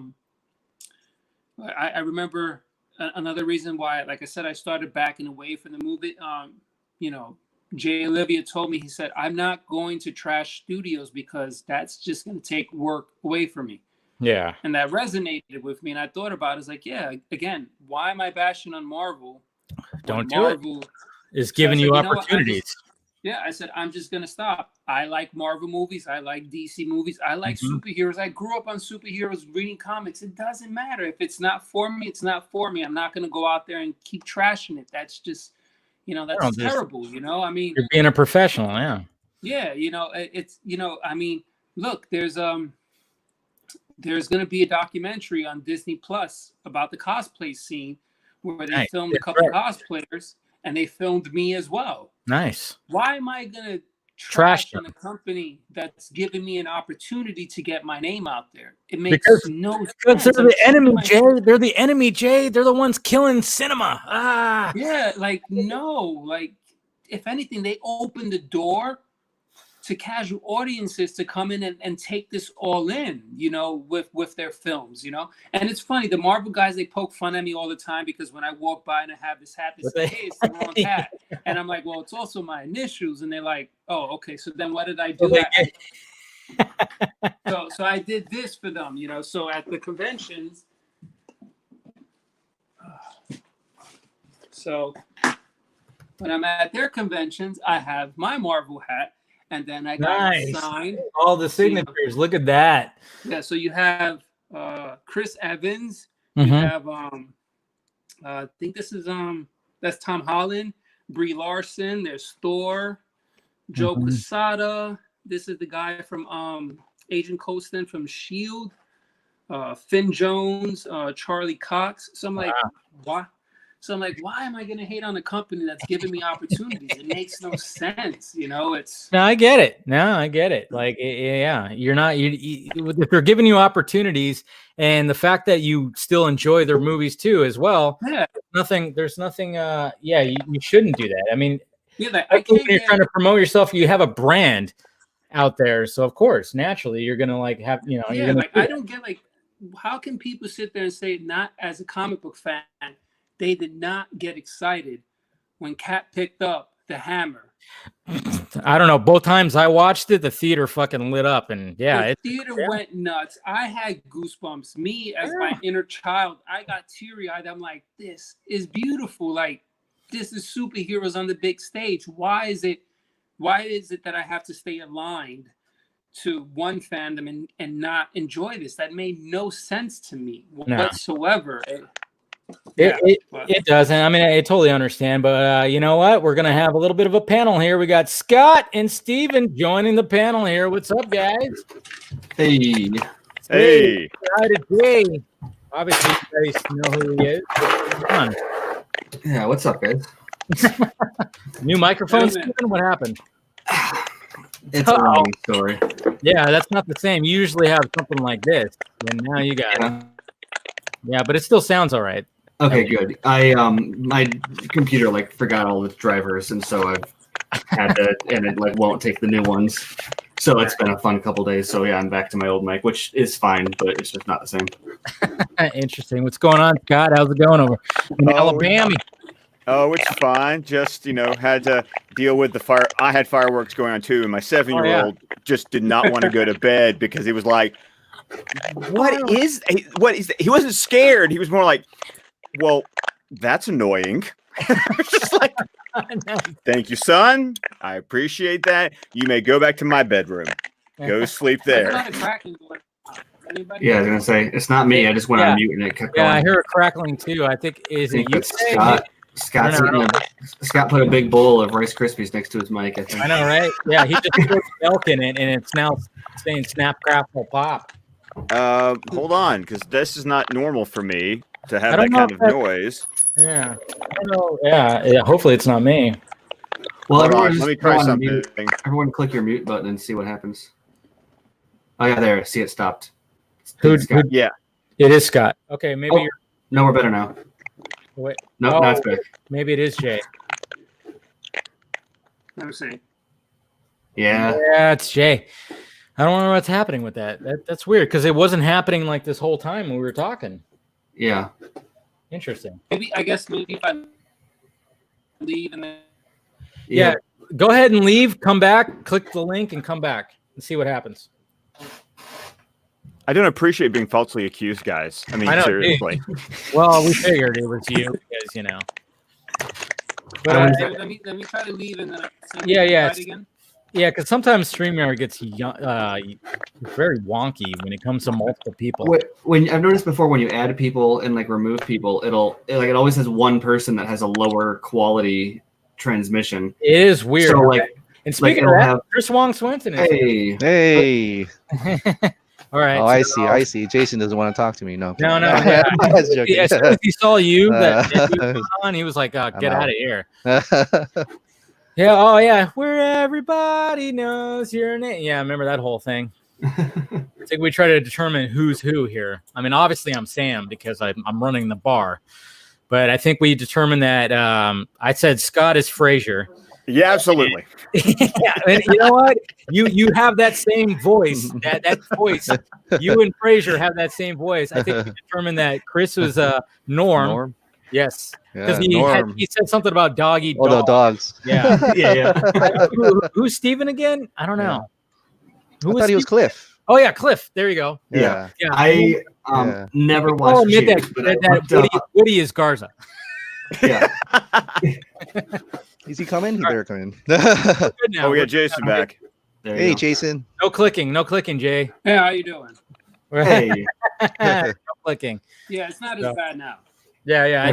Sometimes StreamYard gets a little weird when multiple people start showing up. It's strange, but you're good now. But So, anyways, guys, yeah, we were talking about, of course, Ray Fisher's tweets. So, what's everybody's opinion on what he's been saying? I mean, we heard Jason, of course, talking about like everything's, pretty much legit what he said, everything that he's heard, even stuff about John. So, what are your guys' opinions? We'll go to bed. You're some Kind kind of of clicky clicking. again. Yeah, it's weird. Yeah. I don't get it, but we'll deal with it. It's fine. I mean, like Jay, I know it's late for you. I mean, let me know if you ever want to if you want to duck out. I know it's fine, but now it's not clicking, so I think we're good. Well, he's also he muted his mic. Oh, too. he muted it. That's so weird. I don't get It's it. almost like the movie Signs, where they're clicky. Oh yeah, It is. going It up. just reminds me he's- of that M. Night He's Shyamalan. outright frozen now. Oh yeah. And now you guys go first. I'm gonna mute because my kids are screaming. Even worse. I guess if I'm going to stick my neck out there, I guess the thing is for me, and I think I even posted about this earlier, it's just at what point do we just acknowledge that there are so many whispers or stories or people who have just gone on the record and said this crap has happened and continues to happen, that when do we just look at it and go, well, yeah, well, one, yes. Why are we even? Why would you question this when it's a pattern of behavior that has been documented? Yeah. And then why do we just sort of silently just kind of accept? Well, that's the way it is. Because when you do that, Yeah. that's what allows this. That's what allows these kind of behaviors in multiple people to just continue. And I think that's what frustrates me is like, well, then things have got to change. And that requires people to actually stand up and stop taking the people who do stand up and try to smack them back down. Yeah. Right. I mean, listening is essentially, listening and understanding, should be the first thing, at least for many of us. But essentially, I mean, I take it as like it's kind of different, I guess, because we're kind of in the know in a way, kind of like what kind of things had happened or heard of things that happened, and apologize for, I don't know who's, I think that's the middle child that's yelling at the other, the younger one. It's always The middle child. The middle child syndrome. But anyway, yeah, so so we kind of in the know, but I'm wondering, as in the outside people, like how would they see a younger, like a younger actor who've been essentially in only one movie, and they're like, why is this guy going after a person we know of, which is Joss Whedon? And so I'm always intrigued by that aspect, that what's their perception of this whole thing as per our perception of this whole thing, because I'm going to be biased already. I'm going to be like, yeah, that's Joss, man. I don't like that guy, but essentially, but yeah. But Chris, I think you also make an interesting point, because a point that I've been making in just private conversations is I also think that there are people who do not have the dichotomy to go, I can appreciate the art for itself. Mm-hmm. Yeah. And somehow me thinking that the artist is despicable or problematic, or I don't agree with the artist. Yeah. It's like, it's the same thing. Yeah. I've grown up understanding, because trust me, if I had to agree with everyone who I watched a movie or read a book, I wouldn't read anything. I mean, it's because I don't read just people that I agree with, and I couldn't read everything if I had to agree with a author or a movie maker's stance on everything. So I've kind of accepted this. I don't like you, but you write a good book or you make a good movie. I mean, I bring up like Polanski. I love Chinatown. Yeah. I love Chinatown. Woody Allen too. It's like, yeah, exactly. Yeah. There are these people who historically are like, there are people who historically, we know there's shit. We know there is.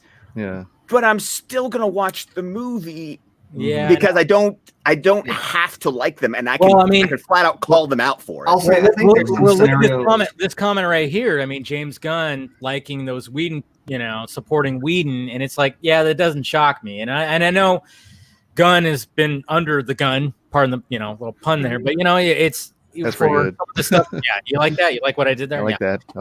Yeah. Gun under the gun. Yeah. But it's with the stuff that he tweeted out and all that stuff, and and sometimes I'm like, yeah, James Gunn's a little weird, but I do still want to see what he does with Suicide Squad. I can't say that I'm not excited for it. I know I see on my timeline constantly like, oh, fuck that, I'm not gonna go watch the Suicide Squad. I'm like, really? Are you really not gonna watch it? What if it's good? What if it's decent? What if it's I'm still gonna look forward to it.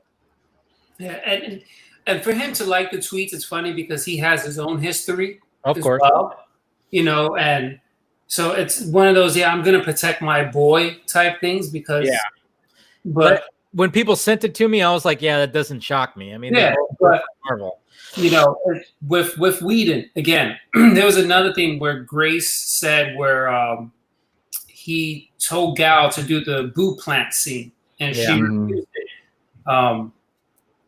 Again, this person told me, I have no doubt in my mind that this is 100% accurate because the anger that was on their face when they finished the statement spoke volume. They told me that Josh pulled Gal into a room and told her, if you don't do this scene, I'm going to destroy your career. Jesus Christ. Now, people are saying that it's the stunt double. I remember when I was with this person, I asked them very clearly, wait, Josh said that to Gal? And the person said yes. And they followed with a bunch of explicits after. I don't think they would have done that for the stunt actress. So when they told me that, I was like, wow. And then speaking to other people, Josh has had a very... Yeah, that was a pretty big firework right there. Yeah, I'm here. That was a firework? Yeah. Whoa. So, for speaking either that or Superman broke the sound barrier. Right. Yeah. So when that was told to me, and I was like, are you comfortable with that coming on? They were, yeah, I just don't give a fuck. He's a piece of shit. So before I said it, I spoke to a couple other people, and they said we heard the same exact thing as well from the same person. So then I said, you know what? I'm just going to put it out there because, again, I believe everything, that was told to me because these people work on the film. They were at the film for reshoots, So they saw the behavior. And with what was told to me prior, like I said, I stand with Ray and his accusations. I completely stand with him because I saw the frustration on his face, the anger on his face when he shared with me what happened with his, his time during the film, Justice League. And, and then look what happened. Like, I think the Cyborg film was in limbo. His contract was about to expire, and I spoke to him about that as well. And one of the, because I've met Ray, I think on maybe 4 or 5 occasions. We're not friends, but we're civil with one another. When we meet up, we speak. I try not to get into the movie aspect because I already asked all those questions the first encounter. Everything after that is hey, how are you? How's your family? What's going on? Are you having a good time? Cool. If he wants to share things with me, then so be it. But I had asked him about the contract situation. And he said if Cyborg film does not go into production, I think at the time was by early 2020, that his contract would expire and he would no longer be Cyborg. Something must have happened where now it's happening again and now he could be part of it. But, again, when he said that, I could see the disappointment in his face because, again, he put a lot of effort into this film. And then, like I said, there was just a lot of things that happened that hopefully may come to light if he chooses to say it or not. But, I stand with him. And every time I see someone tweet that, no, I stand with Josh Whedon. And then what do they reply with? Oh, well, because I'm a huge Buffy fan. And with Buffy, Firefly. you know, what he did with Buffy and Firefly, it meant so much to me as a writer. But I'm like, wait, so just because he had an impact on you, you still can't realize the fact that the guy's a piece of shit. Mhm. You know, I could make the comparisons to music. I like R. Kelly's music, but he's a piece of shit. Right. You know, right. You know, Gary Glitter. You know, Right. That's a great song, but the guy, it's a piece of shit. Mm-hmm. You know, Yeah. so You could respect someone's work, like Mhm. you said. You could respect someone's work, but you know, it doesn't matter. Like when you yeah, start hearing these stories, I mean, like we said about even John's, you know, we Mhm. respect the fact that he's given us some Mhm. iconic, great books out there, and but like I said, I can't stand John's. I think it was New York Comic Con. Maybe it was 2018 when they had the Titans premiere. And he came on stage. I gave him the middle finger, and I took a picture while he was on stage, giving him the middle finger. Oh, nice. I love that. Yeah, I put it out there on Twitter. There's a picture of me with my middle finger while Jeff Johns is on the stage. I remember that. Oh, And there were people all around me. They were like, "Oh, why are you doing that?" And I turned to them and I said, "Fuck you too. You have no idea what this piece of shit has done." And then they stood quiet because, you know, at that time I was like, you're mad, right? Yeah. you know, so I just can't stand the guy, and you know, at least we're finally going to see the damn film some point next year, right? Yeah. Steven, unlike you've been quiet. What's going on? I can't even hear him. Oh my god! Yeah, Steven, oh, his mic is out. Your mic is not working. Yeah, that's why we couldn't hear him. He's been so quiet. Damn. That's why. Nothing. Steven, it's not working. How about now? Oh, there we go. Yay. Really? Slow though. Okay. Huh? I am slowly moving, losing mic drivers on my computer, I guess, one by one. What? It's all right. It's the virus I put in your computer. I was like, you know what, Steven, a little too much. A little too much.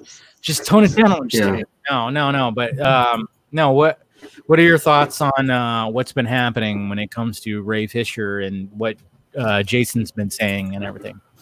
I think the whole thing is really complicated because really. I very much stand with Ray. I mean, what he's saying is all stuff that we've all been hearing for several years now. So it's not necessarily a surprise. I'm glad that he's speaking up and that he's standing by it. It's difficult because at this point it's all technically speaking hearsay. And that's not me diminishing it or dismissing it in any way. It's just that it's hard to, like, especially as a writer, that like you can't go out there and start saying some of the specifics that we've heard. You know, it's not my place to out those without more sourcing, without those people coming out on their own. But is that, and how do you address that? You know, how do you have to say, like, if I'm going to write about it, do I have to say, Ray Fisher is alleging this, do I have to assume that it's true? Do I have to assume that it's false? How do you take a neutral stance on that? Yeah. And I think it's very much a good thing that he's keeping it a part of the conversation. He seems to be following the Snyder playbook of just dropping a little bit every couple days. And so every day people are talking about Jeff Johns, Joss Whedon, John Berg. And it seems like he's kind of circling some specifics about it, right? So the first day it was just, I retract this statement, just a general statement of negativity.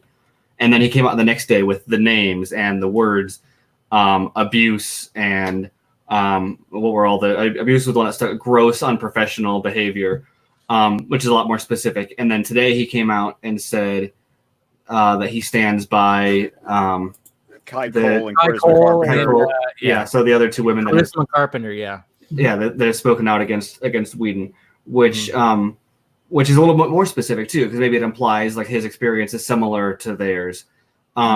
And so you got to wonder if maybe we're going to get one of these every couple of days and he's going to get, more specific or exactly what his objective is. But I really hope that he's able to get his story out there and that he stands strong on this. I know it's a hard thing for him to do because his career is at stake, but also his career has kind of been in limbo for a few years and it's their fault in the first place, right? Exactly. The people he's naming, it's their fault that his career has been in limbo for 2 years because they destroyed this role that he had crafted in this movie.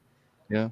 He has every right to speak out. He does. And especially he has so much input in it as well, you know. So right, or especially like when it comes to something like with John's, that gets even more pushed because Whedon has prior accusations, but John's, some people have personal experiences with them, but there's been no like published criticism against him in that way. And so once again, officially speaking, everything's hearsay, and that doesn't mean it necessarily diminishes it. But I couldn't publish anything about him that Jason says, for example. It would need to be something that comes from another publication or multiple sources coming out. And so you have several people who came out and accused him of sliding into the wrong DMs or some DMs he shouldn't have been sliding into, for example, or other inappropriate behavior with women or young fans even.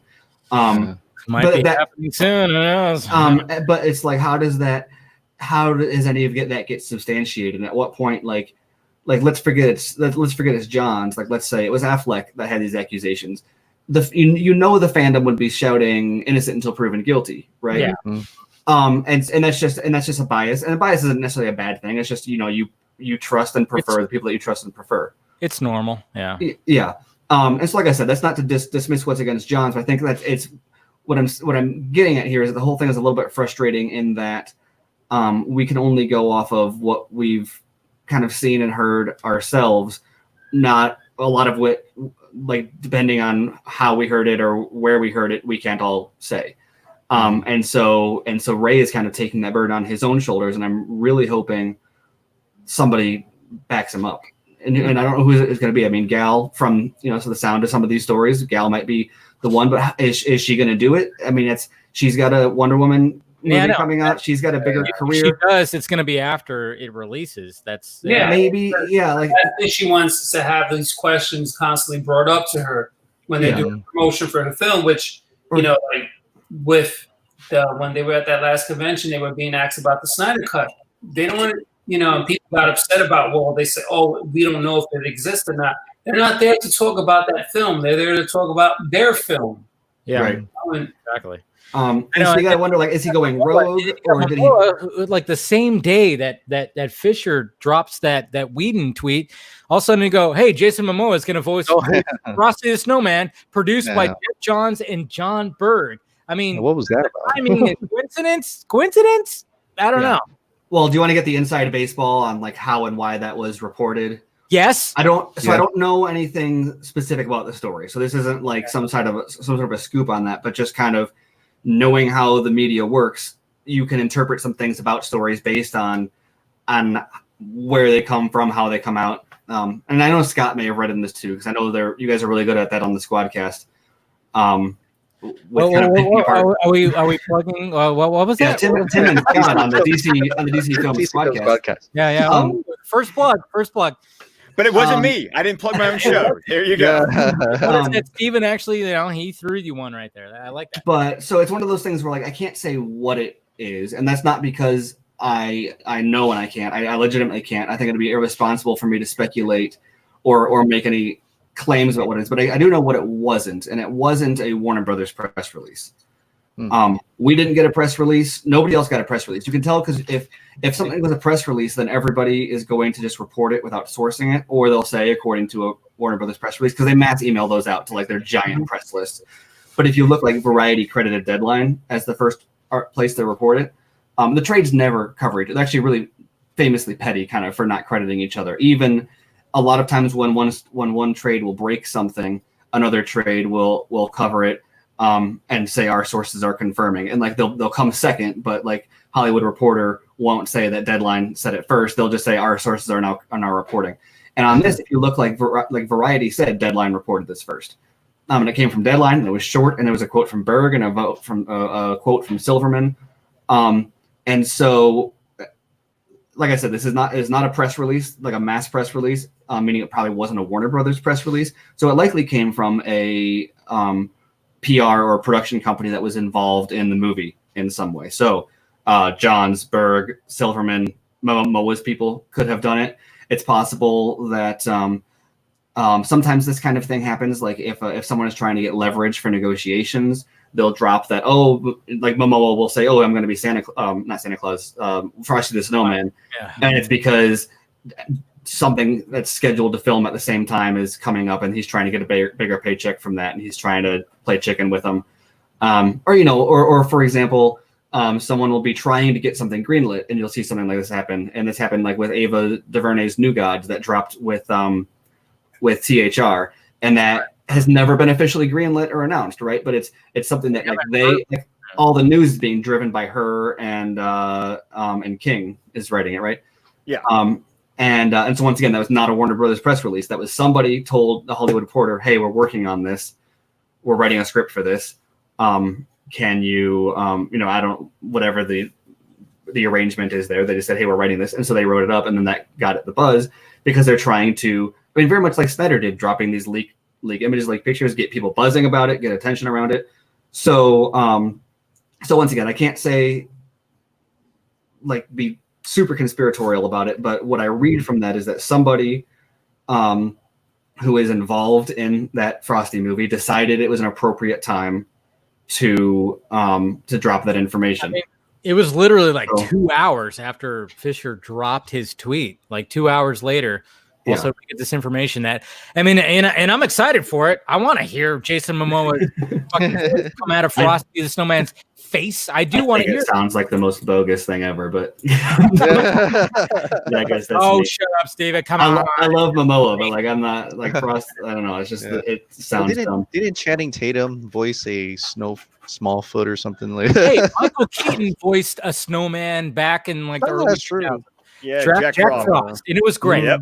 Mm-hmm. It was great, and I mean, I think that's one of the. I even said it too. I was like, one of the things that bugged me about Sonic. I wanted to have like a crazy off the cuff voice coming out of Sonic's face, and Ben Schwartz just didn't do it for me. I mean, not like how Ryan Reynolds, his voice coming out of Pikachu. I mean, I thought that was absolutely fantastic. That's why when I heard like, oh, Momoa is gonna voice Frosty the Snowman, perfect. I want something crazy like that. So I don't know. I'm about it. The other thing I'll say about that also is to always keep in mind is that movies never die. Yeah. They always it'll be abandoned, but because of the way that Hollywood does like accounting and reporting, they're not going to write anything off in their books. They're going to keep that on as an active project forever, so that the money isn't just like disappeared from the books. There's sure to be a Frosty the Snowman movie that's going to happen in the future. It could happen with this cast and crew. It could happen with another cast and crew. And when that happens, they'll just be like, "Oh yeah, that's the same one." And accounting wise, they'll run all that money through. They'll write it off as a part of that movie's budget to kind of hide the fact that there was a failed Frosty the Snowman movie earlier. Like Justice League Mortal got rolled into Justice League 2017, for example, or like Aronofsky's Batman. Is got rolled into Batman Begins. And so with something like this doesn't mean that this happened yesterday or last week or that Momoa just signed a deal for it. It's that he's in talks. And so literally all that means is that there was a movie under the production company from Johns and Berg that approached Momoa and Silverman, I guess, that approached Momoa about this role at one point, really is all that this says. And then somebody involved in that decided that right now is the best time for that news to come out. So that's all this news means, is that movie was talked about at one point, and somebody involved in the movie decided now is the time for the news to come out. And so, I mean, draw what conclusions from that you will, but that's how I read that news. It was Whedon's PR team. They were like, "Oh yeah, get something out there, get on." But I don't know. What do you guys think is gonna? What do you think is gonna be the next thing that comes out of this? I mean, is Fisher just gonna continue on tweeting, or I mean, Karen came out, right? Karen, in support in a bit, yeah, she retweeted, and then people were like, "Oh my God, what do you know?" And she was just like, "Well, I wasn't part of the reshoots and blah blah blah." And I was like, "Yeah, she wasn't part of all that. She was a part of the initial movie. She got completely removed from the movie, so obviously she's excited that she's actually going to be seen in her role, which we all are. We want to see that backstory from Vic and the Stones and everything. I mean, Snyder has said over and over again that he's the heart of the movie, and the fact that I mean, when you hear Zack Snyder talk about, you know, Vic Stone and Cyborg being the heart of the movie and how it was all completely removed. I mean, it's like these guys removed a heart. Yeah. Well, and if you read that, there's some really interesting dots to connect to from Ray's recent interview with is it the Black Cape with Juanita Davis. And the thing that he said in that, I think he's mentioned before, but that's really explicit there, is that before the script was even written, he met with Zach and with Chris Terrio and talked about how he wanted, as a Black viewer and fan, how he thought was appropriate for the Stone family and for Victor to be displayed on screen. He says, here's what I think that is the best way to approach him. Here's how I would want to see it as a viewer and how I would want to do it as a performer. This gives the most respect and best representation we can give to them. And so that's all a part of being in the heart of the movie. And so when they ripped that out, they're not just ripping out his storyline, they also ripped out his representation. And one of the things, the direct quotes, and ironically that this dropped, like John Berg must not have done his homework, because this dropped like 2 days before this other stuff came out. And in the interview, Ray said, I didn't want Cyborg to be the stereotypical catchphrase spouting Black guy. Yeah. And so then for Berg to come out and be like, oh, I know nothing about this, but he did give us trouble with this Booyah catchphrase, which, by the way, is not from that's an animated series. That's the animated series. That's not even from the comics. It was introduced in the first animated series and carried over into Teen Titans Go. But Berg dropped that as a which that's like textbook gaslighting, by the way, is what that's doing. It's implying like, oh, he's just a disgruntled actor because of this line, and of course he threw in that it was like accurate to the character, in Berg's reference to it, but it's not just so you look at it, it's not just about him being like, I didn't like the line, it's not whatever, but literally that not saying, and everyone who follows him on his Twitch stream knows for years they ask him all the time, say booyah, say booyah, say booyah, and he doesn't, and now we know why. It's because he views that as a bad form of representation. It's not the kind of representation he wants to give a Black hero on screen. And so for them to have a fight with him over that, they've already ripped his story out. They ripped Karen Bryson out of the movie. They removed Silas Stone's arc. They took him out of his core position in the movie. And then they say, say booyah. And he's like, I really think that that's not a good form of representation. And it was apparently, Ray didn't even say this, Berg said it. Apparently it was some kind of an altercation or complication on set with him resisting to say the line, to the point that Berg is going to bring it up as like an insult, which if you look at like the racial implications of that, is very much just like get in line, like dance monkey sort of like, like, I know that's a bad, like maybe not the best phrasing to use in this context, but like it's such a, I don't like it. It makes my like, even it makes my skin crawl, kind of like at the implications of the treatment that they were giving a character that he crafted with love out of an attempt to give the proper representation that he wanted, and then they reduced it to a catchphrase, which is exactly what he was trying to avoid. And then they used that to paint him as just being like delusional in his complaints about his treatment on set. It's that's honestly, Berg's quote made me more mad than Ray's initial tweet. Even Ray saying that this happened made me mad, but I already knew about a lot of that. But then Berg responding and using that to gaslight him is one of the most messed up things I've ever seen in an official press release. Like, how do you not think that was like a terrible thing to respond with that? Like, he was trying to turn the opinion of fans against him by like being like, how dare you not say the thing from the TV show? Especially right now. Yeah, and that's why I mentioned earlier where I feel the people who are going against Ray, I feel it's racially motivated because like Stefan said, you need to fall in line. You know, you're not a big star. You know, if imagine if it was a white actor or a white actress who came out and said it, then people will be they'll pay more attention to it, and they say, no, wait, there's maybe something there. But because it's Ray and he's a person of color, they're like, oh, well, no, he's nobody, he doesn't have credits. But again, I strongly believe it's racially motivated. And like you were saying, with today's climate, I mean, the man is putting when you're in this business, and if you say something against a director, it could blacklist you.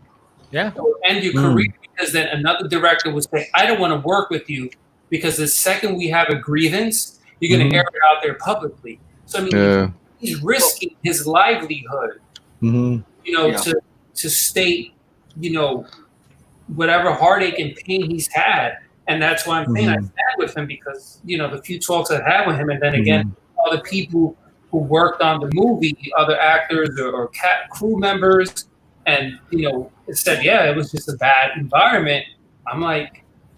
Well, and it's not just Ray either. I mean, he's the one that's speaking up. We know you can tell from his tweets he's offended at how he was treated, but I feel like he's fighting for other people. Everybody. Yeah. If you notice on Instagram, lots of the Justice League stunt crew are on Instagram, and he had multiple stunt people in his mentions being like, thank you. But it's not even just him that and him that was a loss of representation. This is something that's been brought up before, but his role was totally changed and slashed from a role that was supposed to be a great form of representation. Silas Stone's role was also diminished. Karen Bryson was outright cut. Kiersey Clemens was outright cut. The Ryan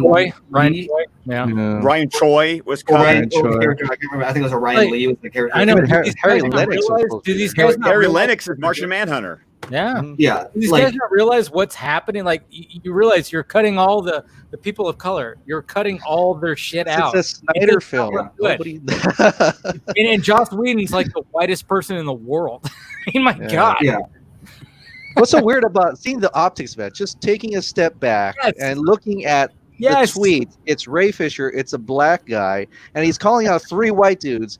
And it's just optics. Even though if it's not about that, I'm seeing all these people with Black Lives Matter. And if you're looking at just the optics of that, shouldn't you be defending it? And we know that Joss Whedon has a history of problems. We know that Hollywood has a history of treating black performers poorly. This is a black performer who we already know was done dirty. And we know there's so many things about this that we already know, but I guess Firefly, some people liked it. So and I guess Flash, Green Lantern Rebirth was a big deal or something. So it was actually pretty it was good. Yeah. Green Lantern Rebirth was Josh Whedon's Wonder Woman script. Oh, gross! Gross. It's not even a Wonder Woman film. It's through the eyes, and then he's basically just making a pervy fucking teenager. Yeah. Yeah, it's like, really, Yeah, I remember reading some of that. Woo. But yeah, I know. I mean, the optics of it just look so bad, especially now. It's like, what are you guys thinking right now? What is going through your heads? I mean, you're trying to save face, but you're just making it worse. What Berg said was just the worst thing that he could have said. Well, and I think that's how you can know that.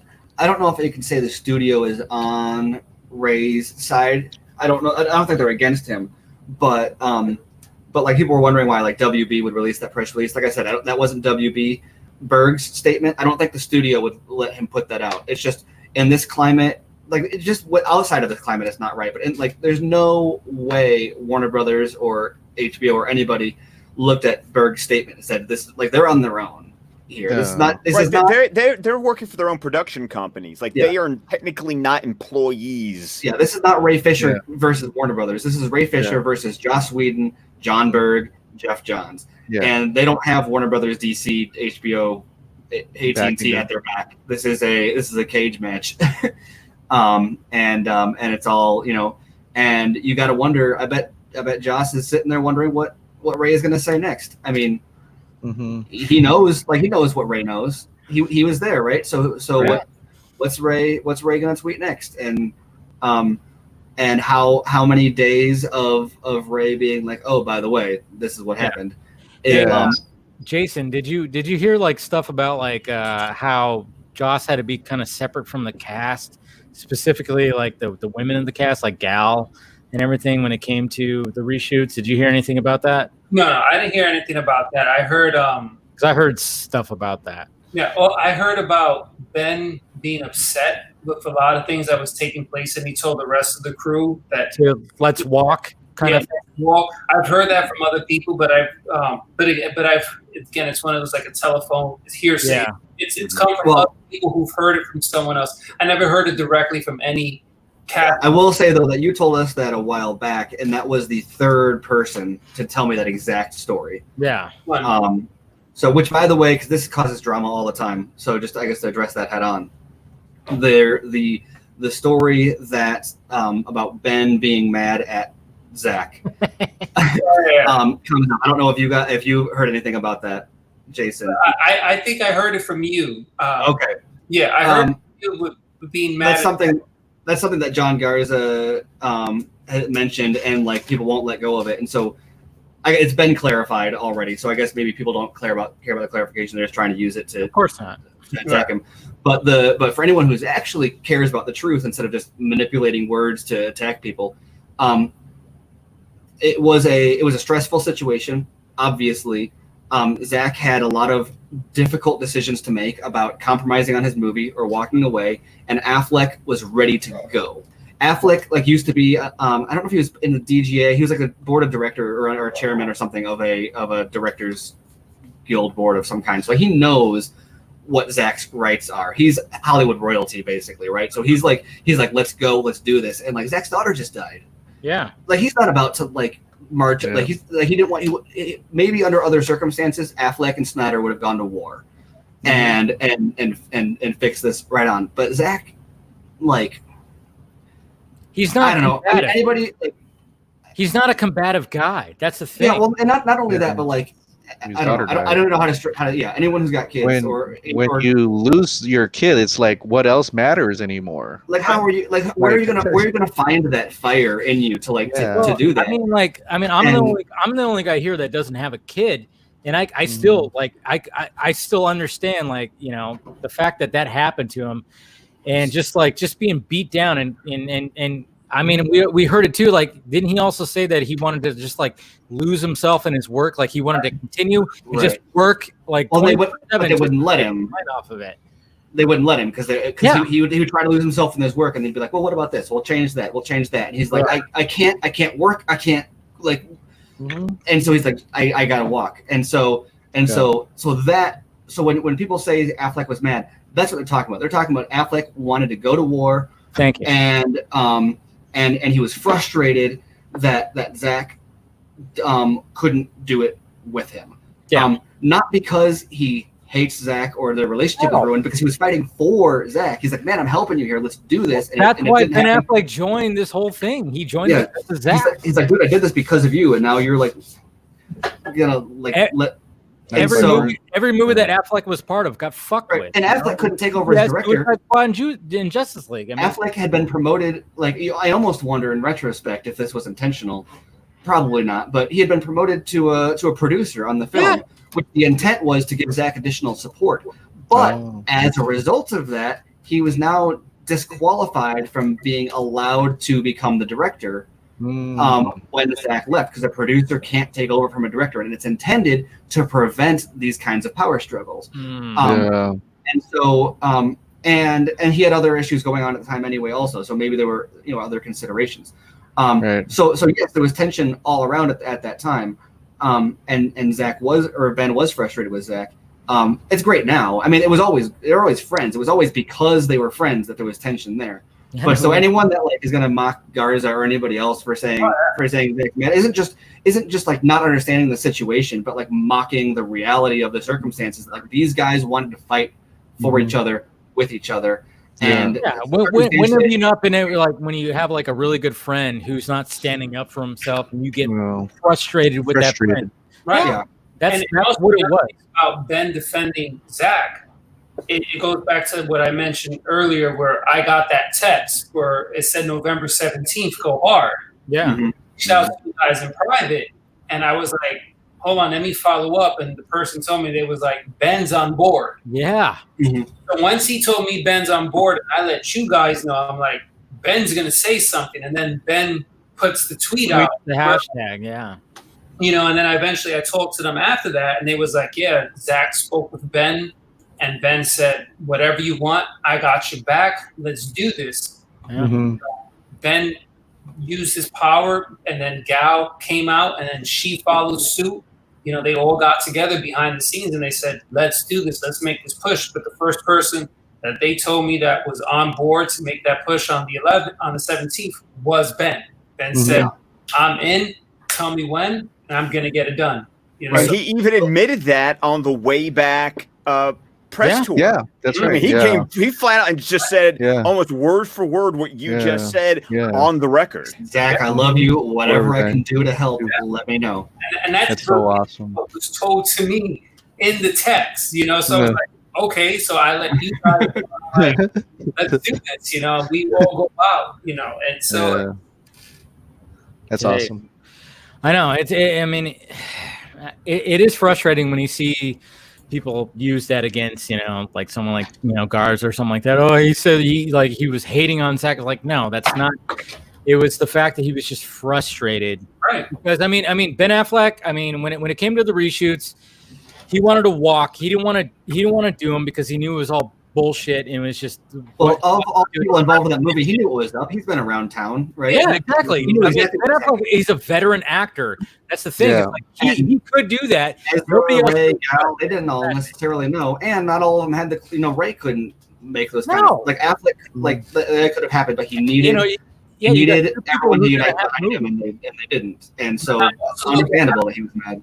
He brought in Terrio, who was Yeah. a friend of him that he Oh, wanted. That's right. That's right. His friend was getting screwed over with the script too. I mean, all of his friends were getting screwed over. So of course, What people forget is that Justice League was rewritten 3 times. Yeah. You know, Oh man. I found this out before Zach even said it. So there was the original Justice League. Zach presented to the studio. They said, no, we don't like that. So Zach compromised and made another one. And then that's the one they filmed with. And then from there, they still had to make some changes. And then well, that's the one that they started shooting with, but each individual shot was like rewritten on the fly also. Right. So I hear you talk to fish. yeah, at least the dialogue was. All right, I'll be right back. I gotta refill. Yeah. So yeah, I mean it's so suffice to say there's a lot of tension and crazy thing that happened behind the scenes, and so Ray it's the tip of the iceberg, and so the question is, you know, it's hard to believe that like Affleck is going to come out tomorrow or something and be like, I stand with Ray Fisher. But maybe he will, and that would be awesome. But like that would be such a huge swing for him. right. And it's hard to do in that position for, you know, so many reasons. Or, you know, can Gal do it? Jason seems like maybe the most likely person because he's kind of that don't give a fuck kind of. Yeah, he has I thought he would. Well, and he's ride or die for Zach too. right. But like, yeah, it's complicated. I always wonder, like the one thing that like I'm seeing like nobody else coming on, like Jason and those guys. I'm wondering, did something happen with Ray and for him to just come out and say it? Like, No, I think that he, well, not that I know of, I should say. It's highly possible. Right. I think that he got fired up over. He decided he's a very passionate person, and I think he's a very principled person. Mm-hmm. And so once he throws his hat in a ring, he's not going to go halfway. And so the second he started tweeting and so being a big supporter and proponent of like representation in Hollywood and campaigning for like BLM stuff, he was like, you know what? If I'm really going to truly be a supporter of this, it's my job to say what happened on that set. On his Instagram live streams when he has them or was having them, he would, you know, speak on the current, you know, climate of things that are happening, and he would address those issues. And he was a Bernie Sanders supporter, and he's like, I can't just be a Bernie voter. I have to campaign. Fully go all the way. Exactly. And so that's the way he is with everything. And that's what, you know, I'm sure that's why Zach likes him, is because Zach likes people who who give it 150%, and that's Ray. And so I think that once he started being very supportive of like the I always forget the name of it. Chris was talking about it a while back with when you were talking about how great it would be to see Jon Stewart.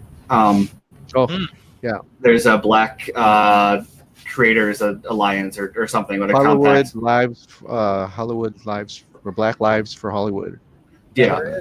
But like once, so for Ray, once he throws that hat over the fence, he's not going to be like, yeah, I support Black creators, and then sit back. No, he's like, I've got a story here that like I can tell this, and it's not just for me. It's to stop this from happening to other Black creators in the future, and he's not going to sit by idly and let that continue to happen when he has the platform and the opportunity to say something. And what are they going to do to him? Like he's got Zach. Like Zach's gonna have his back for like whatever he needs in the future, and Zack Snyder's Justice League is already coming out, and it's not like he's got a career necessarily to speak of to save even. Right. But even if he did, he's not a hypocrite, and so he's not going to say I support these things and not stand up for. He's definitely a man of principle because one of the events I was at with him, his family was there.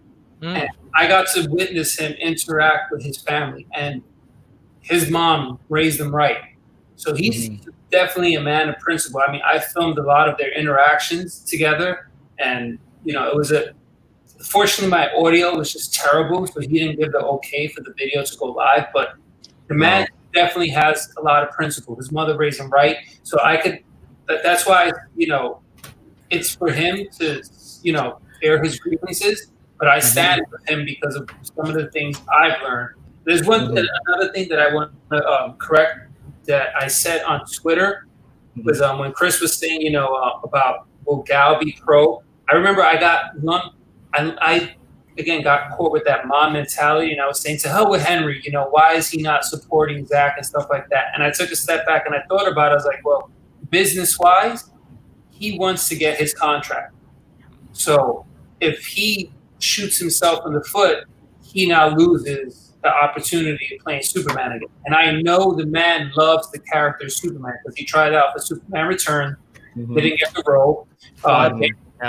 James Franco made he was in an interview that came out, I forgot what magazine, where he mentioned Henry Cavill wants to play Superman.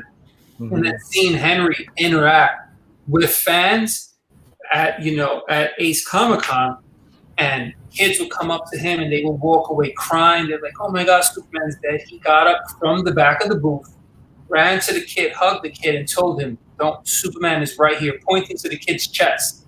And he said he will always be there. I think I remember hearing about that, yeah. Yeah, so the man loves Superman, so he wants to play Superman. And then again, like I said, I caught in that mom mentality, like, the hell with Henry, His agent is doing what his agent's meant to do, get him the best possible deal. Yeah, and he will never do anything that his agent doesn't tell him to do. He follows her. I mean, I wouldn't be shocked if she tells him what to eat for breakfast and tells him what to wear every day. Eat eggs. I know that firsthand because at that same event, that's when they were doing his Q&A at the end of the convention. They were hiding tokens throughout the convention. If you found a token, you get a special art piece, and then you get invited to the. So I had asked him. I said, "Hey, can I shoot that Q&A with you?" He said, "You got to speak to the boss." Boss. He points right to Danny, and I'm like, "Okay." So how big is she in real life? Oh, she's big. Yeah, she seems like a tall lady. Yeah, I'm 6'1". We were looking eye to eye, but yeah, heels or boots on or what? I you know what? I was pudgy. She was. So I was like, she seems like yeah. Because like you see pictures of her like with The Rock, and like she's like the only person that doesn't look small next to him. You're not going to be a pushover with her. And I remember when I was speaking to her, I said, "Hey, can I shoot the event after?" And she's like, "Well, we have our own people." I said, "I know, but this is our event, and we get at least some coverage of it." And she's like, "Oh," and then you're like, "You know what?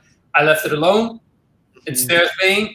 I still was able to pop in there and see what was going on. But yeah, she's no joke. So, and it was also my first time working that show, so I didn't want to step on any toes, and I didn't want to get put in the headlock by her and hit with a rock bottom. So that would have been a picture. Oh, that would have been great. My camera would have been destroyed. She would have hit me over the head with it because and then again, that's what you hire agents for. You hire agents to get the best representation for you. That's why I was saying, with The Rock joining DC, Henry's going to be in there some way because The Rock is going to pull for him. Not the same agent. The Rock has that clout to say, just give him one movie with me and you'll see what will happen, and we'll get all. So I can't wait. Yeah, awesome. I just want to be in Black Adam. There's no doubt that we're going to see Cavill in Black Adam. Who knows what kind of fashion, but it's going to be pretty amazing, I think. Yeah, so I feel getting lumped in. Like I said, that's why I'm just happy I took a step back and got that mob mentality, because here I am. Well, something that's like, I understand the business side of it. Why am I? We all were trying to. Even in my videos, I was like, you guys got to realize this guy is he's a rock and a hard place, man. He's like right there. He's not going to do it. And then what happens? He literally was live on the Man of Steel watch, and he goes, "Hey, announce it, Snyder." He did it above and beyond than what people, than just putting out the hashtag. He was literally there on a live stream with the Snyders to announce Zack Snyder's Justice League. That's what I love about it. Right. Well, and she was really maybe strategic is the most polite way to phrase it this whole time, because their number one goal was to get to get Cavill in another Superman movie. Oh yeah, that's and she aligned with other creative she wants him represented the best way, and so that since the public demand seemed to be for the brighter, more hopeful, traditional Reeve Superman, she wanted it to go in that direction with it, like a J.J. Abrams or whoever, and so there was multiple creative conflicts going on, and so people always talk about Man of Steel 2. Man of Steel 2 is in direct conflict with the Snyder Cut, because Henry's arc goes from Man of Steel to BVS to Justice League 1 to Justice League 2 to Justice League 3. If there was a Man of Steel 2 greenlit anytime between Justice League and while the Snyder Cut was off the table, that would have been the biggest blow to the chances of the Snyder Cut happening, because that wrecks his arc. It interrupts the arc before Justice League, and would retcon stuff or set up things that then Justice League would have to retcon. It just wouldn't work. But that's the direction that she wanted to go. And so I think one of the things that I said about it around November 17th or whatever, people are like, why isn't Henry talking? And I said, he's not going to support, he's not going to support the cut unless she lets him. Yeah. And she's not going to let him do it until it's obvious that his best chance of getting back in the suit is in the Snyder Cut. And so that's what happened. When it was finally negotiated, she was like, fine, Snyder wins. Go for it. Force. Jason just said that she doesn't say, she sets the rules. There's one exception, and Snyder won. She relented. Fine, we'll do it your way, Zach. And so it's still a win-win for them, because what happens is it gets him back in the suit. Exactly. It gets that fan interest up again. It's like, all right, there he is. So now everybody gets, and it gets rid of that face. It wipes that out. Right, so we get to see him as Superman again. Now you get that interest. All the fans are like, yes, now let's give us that Superman film, and then now it could happen, and because we don't want what's at the end of the Shazam where the head's cut off. And, oh God, I hate that. Yeah, I enjoyed Shazam, but God, man, if you couldn't get Cavill for the cameo, just completely do another. I'm not really a fan of that cameo either, but I think there's an important context to it. Yeah, there is. Maybe it's Warner Brothers or New Line, whoever's misjudgment on the context. But if you talk to anybody who was not aware of the behind the scenes situation, didn't know about Cavill's contract, didn't know about Justice League, didn't know about any of that, they all thought it was great. People who have no idea what's going on, were like, oh, that's a cool Superman tease.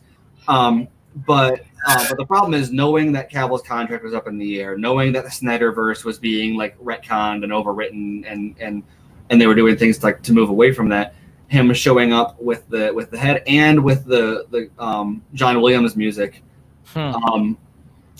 strikes very, very differently than it may have if like that scene could exist in exactly the same way, but like the Snyder Cut had been greenlit, already come out, and not that people would have second guessed it, that it would have just been like, oh, that's funny because it's it's like this is Shazam, it's a bunch of kids, it's almost like a Charlie Brown thing, even, right? Like there's no like, it's a harmless whatever, but it felt pointed, and I think people assigned more intent to it than was necessarily there. And I don't say that, like I said, I don't defend it. I wish they'd gotten Henry in that also, but it just arrived for anybody who knows what was going on. It smells funny. After you said that's even like the other show where you said that it's if the having a chances of getting Snyder Cut to come out or the Man of Steel 2, it would have destroyed the Snyder Cut. And after he said that, I said, I don't want a Man of Steel 2 anymore because my interest in the Henry Cavill Superman stemmed from the Snyderverse. The Snyder, the arc. You want to see the rebirth, and people I want Man of Steel 2. Yeah. And I get that, and so I don't mean to be like I'm not interested in that. I'd love to see another solo Henry Cavill movie, but people need to understand that like that is contrary to the Snyder Cut. If he's going to get another solo movie, it's either going to happen in a different continuity, like they're going to be like, oh, it's a multiverse thing. This is or it means that there's not going to be a Justice League 2 and 3, or it's going to happen after Justice League, however they end up wrapping it up. So for now, personally, to me, if DC Fandom comes and they announce Man of Steel 2 there, I'm going to be like, oh no, that's like, I mean, I'll be excited for it, but like it implies a lot about what's going to happen to the rest of Zack's movies, and like it's a really bittersweet thing because like yes, we all want to see more Henry Cavill Superman, but like it is contrary to what Zack had planned. Well, in a way, the Snyder universe could stay HBO Max, but there could be the Man of Steel film, which is multiverse, right? Right. Yeah. Well, that's the saving grace of the circumstances. Right. Maybe they could do it in a way that allows Snyder to make, because they've already got that sort of split with with Shazam and other stuff where it's like, well, is that going to be part of the Snyderverse or not? And so so they do have a backdoor to kind of make it work, but in a way they could still call the theatrical cut the Justice League like canon in terms of that theatrical.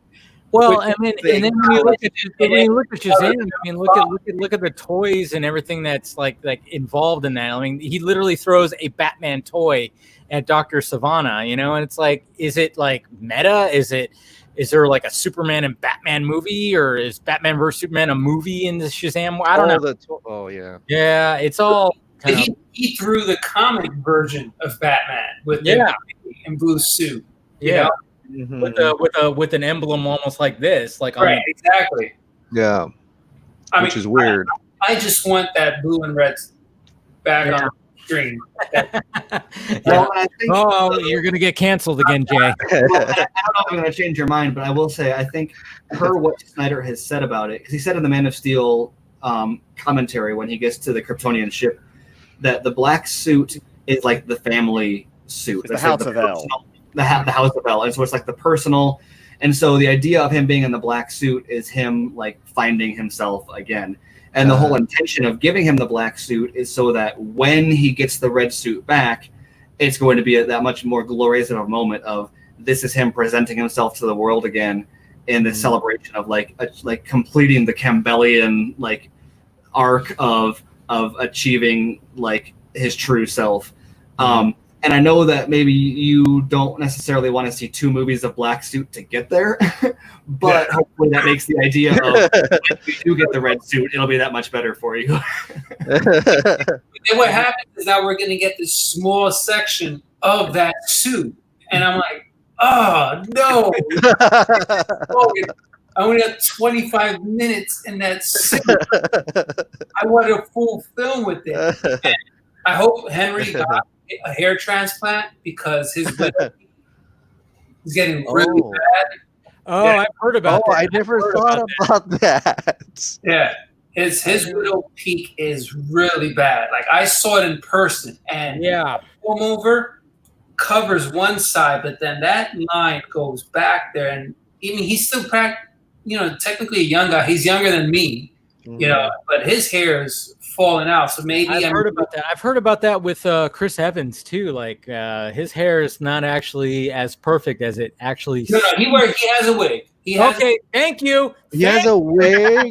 His hair was way too perfect, man. When we look at it, it's kind of like Ben. Ben has a wig for the Bruce Wayne scenes. Bruce Wayne, right? Yes. Yeah, I've said this so many times. He's got a really good wig, though. No, they have great wigs. Hollywood wigs are fantastic. Like, Evans is going bald. By no stretch of the imagination, Evans is not going bald. Like I've seen him. Yeah, but his hair is not as perfect as. Yeah, but his hair is not that perfectly. Yes, no, his hair is that perfect. Like his hair is Knives Out. That's his hair. Oh, that's his hair. Knives Out is. Well, yeah, but Captain America, Captain America. It's pristine. It's like not even an airplane can fly over and cause it to have any type of shape. That. Okay. Top tier. Oh, okay. My hair is a wig too. It's probably just like right towards the front in a sense, because like even I didn't even know in Logan, Hugh Jackman's beard is a wig. Oh yeah, they added to it. And it's amazing. Amazing what they can do with that, and they couldn't take a mustache. I was gonna say, they can't remove a fucking mustache. I don't think it's true, but I always the number of little tiny things that contributed to making that not work.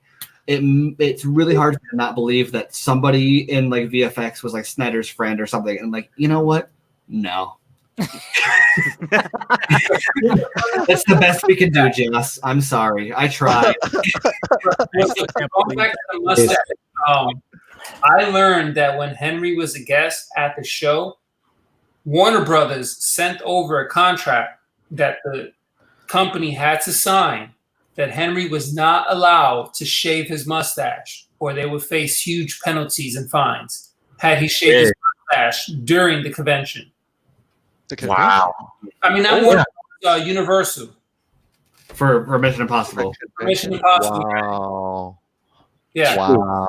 That's so crazy. Correct. Yeah, That's so that crazy. was one of the provisions in the contract for him appearing. He had to keep that mustache. That's a fascinating point. So adding some context to that, maybe because suppose the rumor was that or Paramount, right? Not Universal, Paramount. Paramount, yeah. Mission Impossible, yeah. So the rumor, what was reported was that Warner Brothers said, "Hey, Paramount, we will give you the money to digitally add his mustache to your movie if you just let him shave, because it'll be cheaper, it'll be easier for you to do. We'll give you VFX artists to do it or whatever."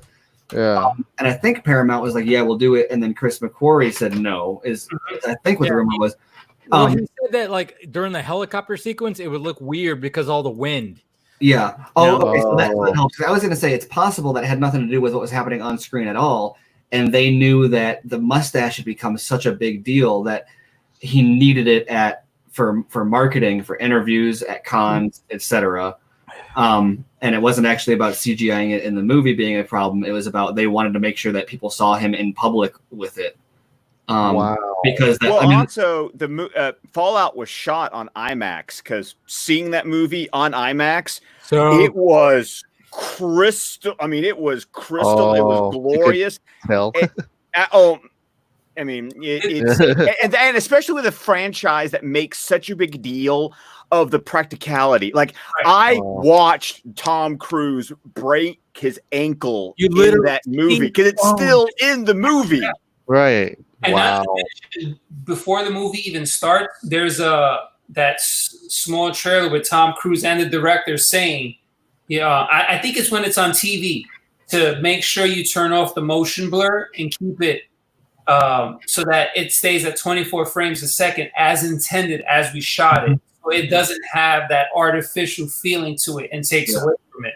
Yeah, because Tom Cruise runs faster than 24 frames per second. You gotta keep it runs so fast that it looks like his legs are moving backwards because the exactly. It's crazy. It's like Scooby Doo. Like when the gang. So I could believe McQuarrie saying, "Yeah, no, he wanted don't screw with my movie." I don't shit on McQuarrie for going like, no, I can't do that because people would have spotted like, what the fuck's going on with him? I mean, we spotted when it was off. And I don't think it's not his fault. It's not his problem. It's not his fault at all because it's Warner Brothers' fault. I mean, you know, what I find kind of weird is like, how long would it take Cavill to grow the mustache again? I don't know. But at the same, just give Superman a fucking beard. Yes.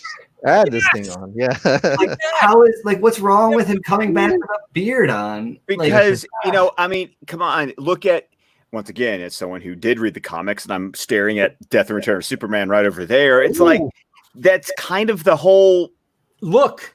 That's the look. That's the look. The point was he was dead. It would have been so easy. It would have been so easy to just add a beard rather than try to wipe it clean. You know, it's like good God, man! Well, you know why they didn't do it is because like him having a beard is like a thing that it feels like more like a Snyder visual. They wanted Jeff Johns. They needed because Jeff Johns can't grow a beard, you see. So he was like, nobody has a beard in this movie because no, but because they were so intense. Be prepared to update your list. They were so. I still wonder what he was talking about. I don't know what the fuck you're talking about. Him carrying the apartment building over his head, maybe. I don't know. Actually, I imagine what happened is ironically, I actually think that what he was talking about ended up getting cut. The irony of it all, right? No, I'm pretty confident because there's nothing brag-worthy about Superman in this movie, and I really at the time that he said that, I bet there was something cooler for Superman in there that ended up getting cut, and that's like I get immense pleasure out of that headcanon. But no, I was going to say that I think that it was so important to them that this version of Superman be the sorry, Jason, red and blue suit, clean shaven, straight, just talk about truth and justice.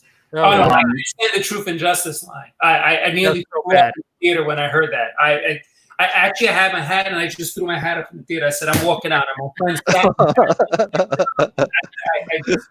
I'm like, you fed us this Superman in the comics. Like his arch was it just went just like that. You know, it's like, I hated it with a passion. Yeah. And so while giving him a beard might have worked better, they were so intent on fixing Snyder's Superman. Well, I think that's part of the reason why, like, you know, what Snyder had to deal with when it came to the black suit was, you know, it went back and forth. It went back and forth between, you know, Warner Brothers and Johns and everything.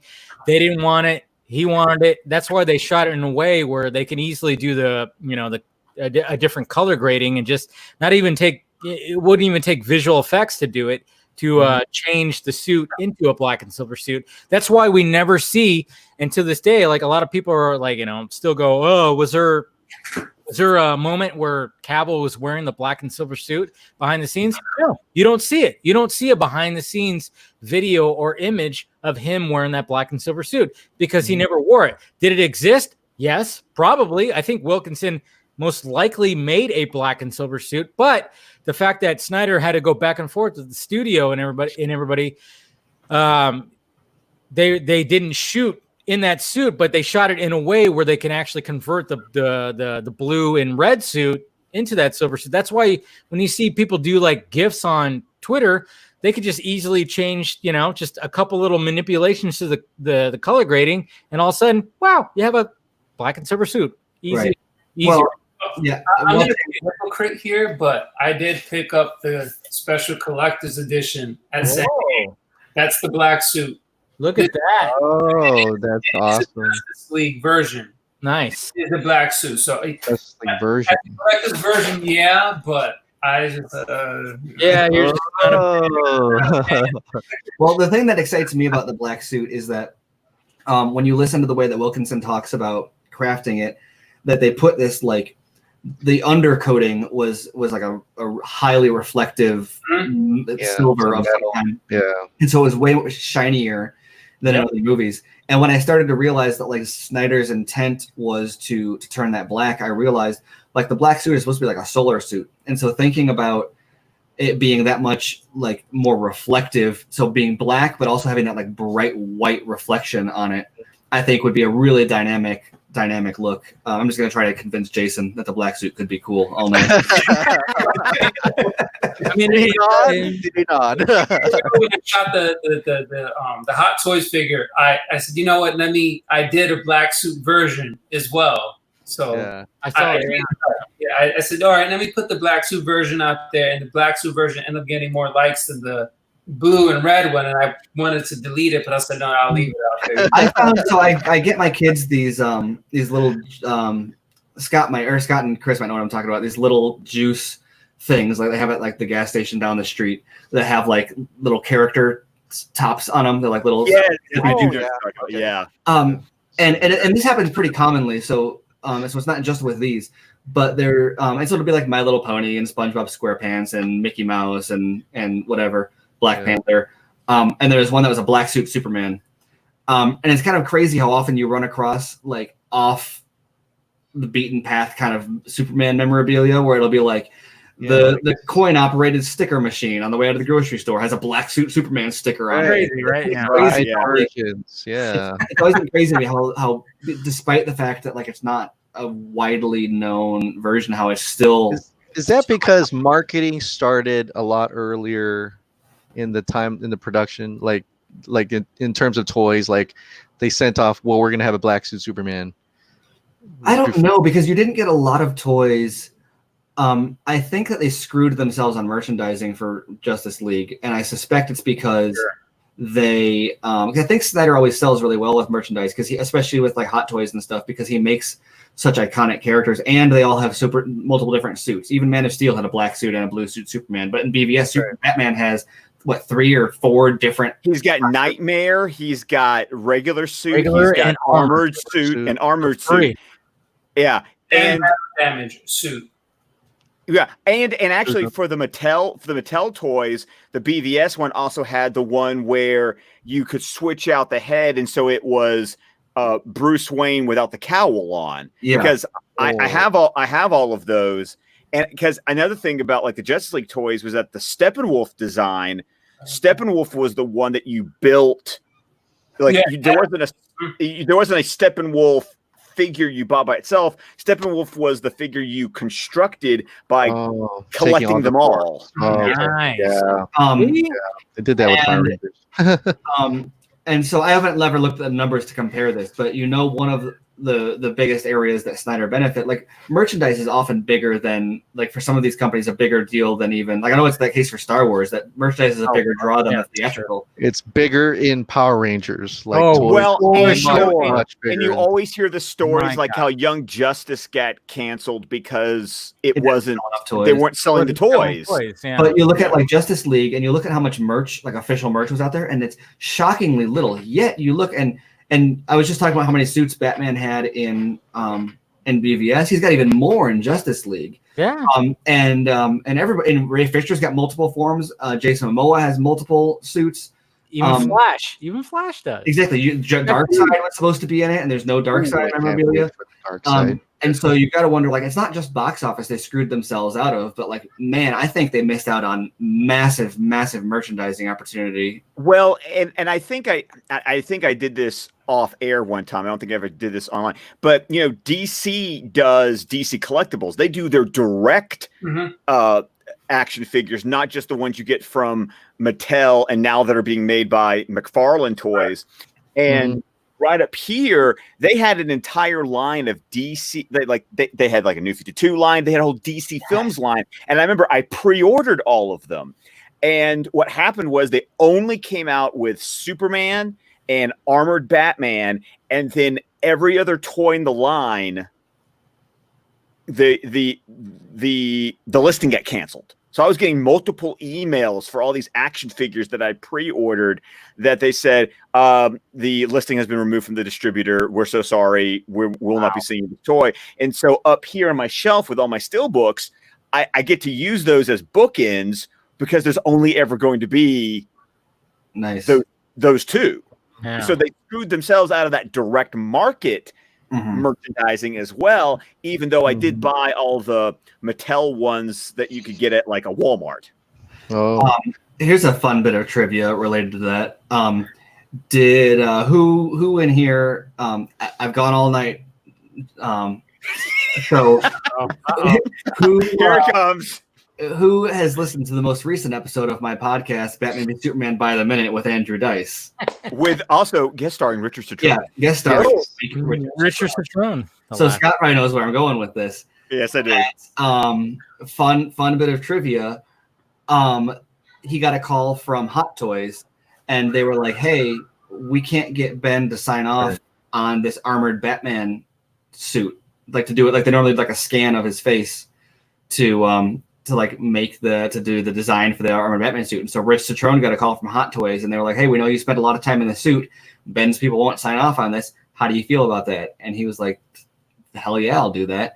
So if you buy the armored Batman suit from Hot Toys, it is not Ben Affleck. It is a action figure of Richard Citrone. Nice. Yeah. Yes. So And it's You really, heard it here first. yeah, it's only two faces. no, you heard the podcast BVS by the Minute with Andrew Dice first. Yeah, it's a grunt's face, and Richard's face is similar to Ben's when it's that grunt as well. Because I have it, and there's only two. No, I think there's only one mouthpiece, one or two mouthpieces for that figure that you could remove, and it's a lips slightly open and then the grunt. But then again, what Hot Toys could have also done, they could have just used the scans that they have from the regular Batman and used the bottom part of the face and added to the armor. I think technically they could have done that, but I think licensing, because it's considered a separate product, I think they need him to sign off on every single. Like, for example, they can't make a Barbie and put Ben's face on that. He'd be like, "No, that's not my brand," right? So I assume they've got to get sign off for every individual product, even if they're reusing old scans or something. Because they used an old scan for Henry and Justice League because his part is the same way. Right. BVS version. All they did was just update the skin and then added the heat vision eyes to this. Yeah. But again, the part is still the other way. Yeah, and he just needs to sign off on that, and not necessarily get new scans. And so, yeah, Rich was like, "I don't know why Ben didn't. It might have just been weird. He was busy or something." So I kind of want to buy that armored. I mean, I love Ben as Batman. I'll get a Nightmare Ben and I'll get a Rich armored Batman. Maybe. Yeah, he did sign over eventually. Awesome. The Justice League Batman has the Bruce Wayne head as well. Yeah. I have it somewhere there. I haven't photographed it yet, but yeah, it has a Bruce Wayne head. You take off the cowl, and then you can just keep the Bruce Wayne head with the suit on. Kind of like that still shot of him with Ben and Gal, where he's sitting on the chair and like looking back. That's how it will look without the cowl. Oh, that's cool. That's pretty awesome. Which we talked about shooting that scene also, because I did the Texas switch not in Justice League, but in BVS when he's got walking up the stairs. Yeah, and he said Ben got a kick out of it because they were both in the suit in the same scene. But he's like, yeah, that's me jumping out of the Batmobile, and I walk up to the stairs, and then Ben finishes the walk, and it's like that was flawless. Yeah, it's like a 10-second scene. But he's like, yeah, Ben. He's like, Ben was really tickled by that because like we were both playing Batman at the same time. And I always love those scenes because one of the things that until like BVS did it, and something because I love the animated series, I always loved Bruce in the suit but with the cowl on. Yes. Yeah. It's a look. It's so cool. It's a look I always loved, and because I think based on what you see, it's Richard that you see start to pull the thing off as he's getting out of the car. Yeah, exactly. But he walks behind the stairwell. And Ben comes up as with Bruce. this like perfect hair. It's like what? You don't have a cowl head. There's nothing on his eyes. I know nothing on his eyes. I know who's gonna. Are we gonna? Is Matt Reeves gonna finally address the fucking black around the eyes? Who's gonna? I think didn't Stephen Amell didn't Arrow show Oliver? Well, okay. Here's the thing with that, because he did. Arrow did not get the Domino mask until season 2 because Barry makes it for him. Yeah. So for all of season 1 and the first half of season 2, he actually does just have grease paint around the eyes. Now, the funny thing is that as soon as the Domino mask gets introduced in season 2, there's still makeup around the eyes and the mask, but when he takes the mask off, Nothing. no raccoon eyes. So, yeah. The scene in BVS where Henry pulls the cowl off and then his hair is all perfect. Yeah. It's all gone. It's like, oh wait, he pulled off the makeup from his face. Oh man, I but know. it's been that way since the pulls off Keaton mask- days. Yeah. When he pulls out the mask and like Affleck's like when he whips his hair back, it's like perfect, like that. Like, it's almost. I mean, if you put like the right kind of music, it's sexy. And, my God, It was my world. His hand on his chest. yes, I know. If you put the right kind of music, I mean that scene is fucking sexy. It's as actually hell. crazy because I was reviewing that scene recently, and speaking of the black suit, Like you reviewed it on what now? no, we haven't gotten there yet. Oh shit! We haven't gotten there yet. We've got the next episode of my podcast, BVS by the Minute, with Andrew Dice guest starring Richard Citrone, is going to do the one take Oneer. Yeah. And that's got some really cool stuff from him in that. And then the next episode of my podcast, BVS by the Minute, with Andrew Dice, not guest starring Richard Citrone anymore, is going to be that. It's going to be that scene.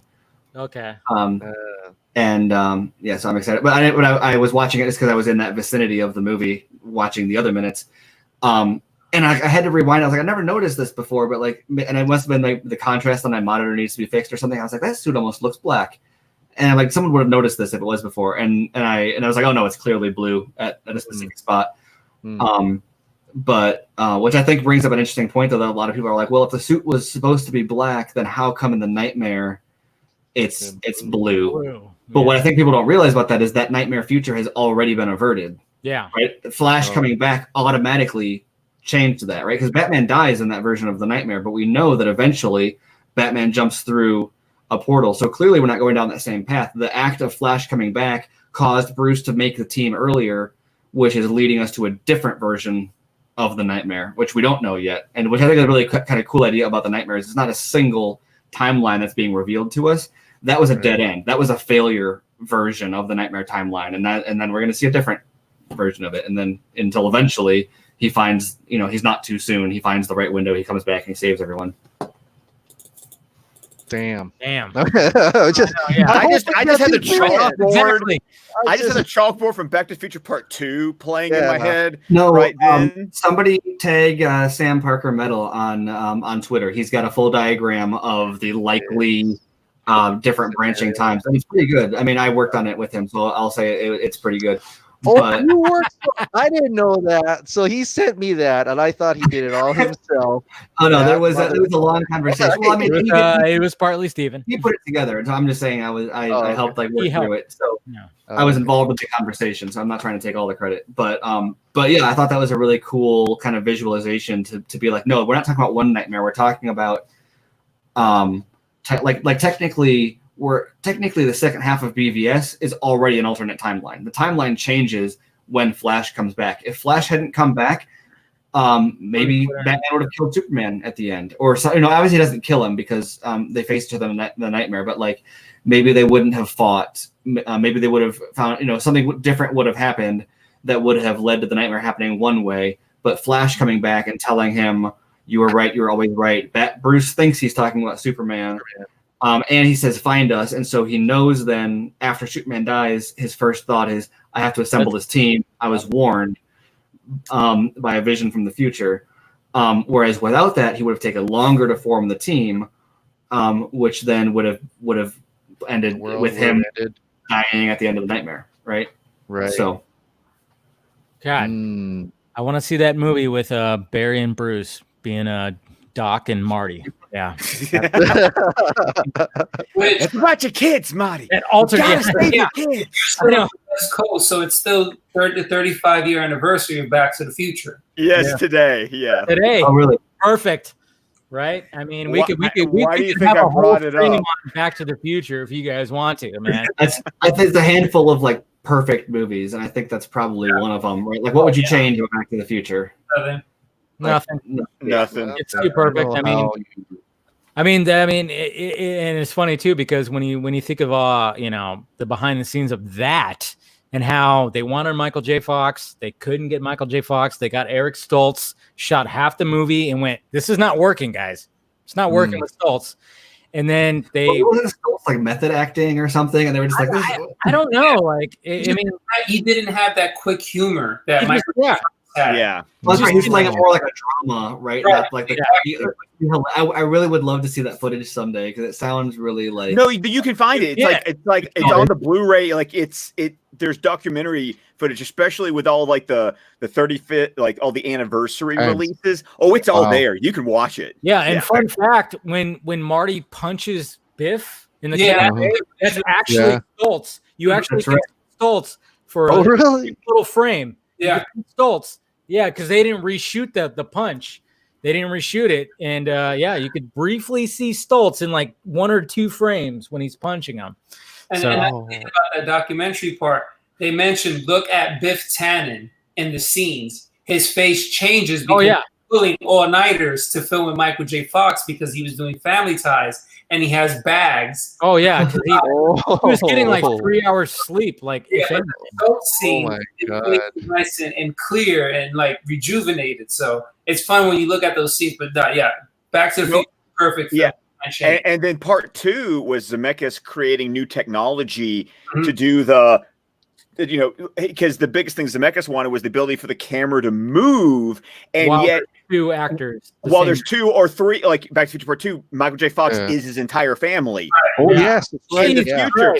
So what they had to do is they had to build tracks so they could literally repeat to the second, the same shot. So when they laid all those versions on top of each other, it was going to match perfectly. So they were building new technology because you had that movie. Marty playing the guitar, and then you got the other Marty that's crawling on the fucking light fixture thing. Yeah, and it's like it's moving like that. It's man, which is kind of crazy because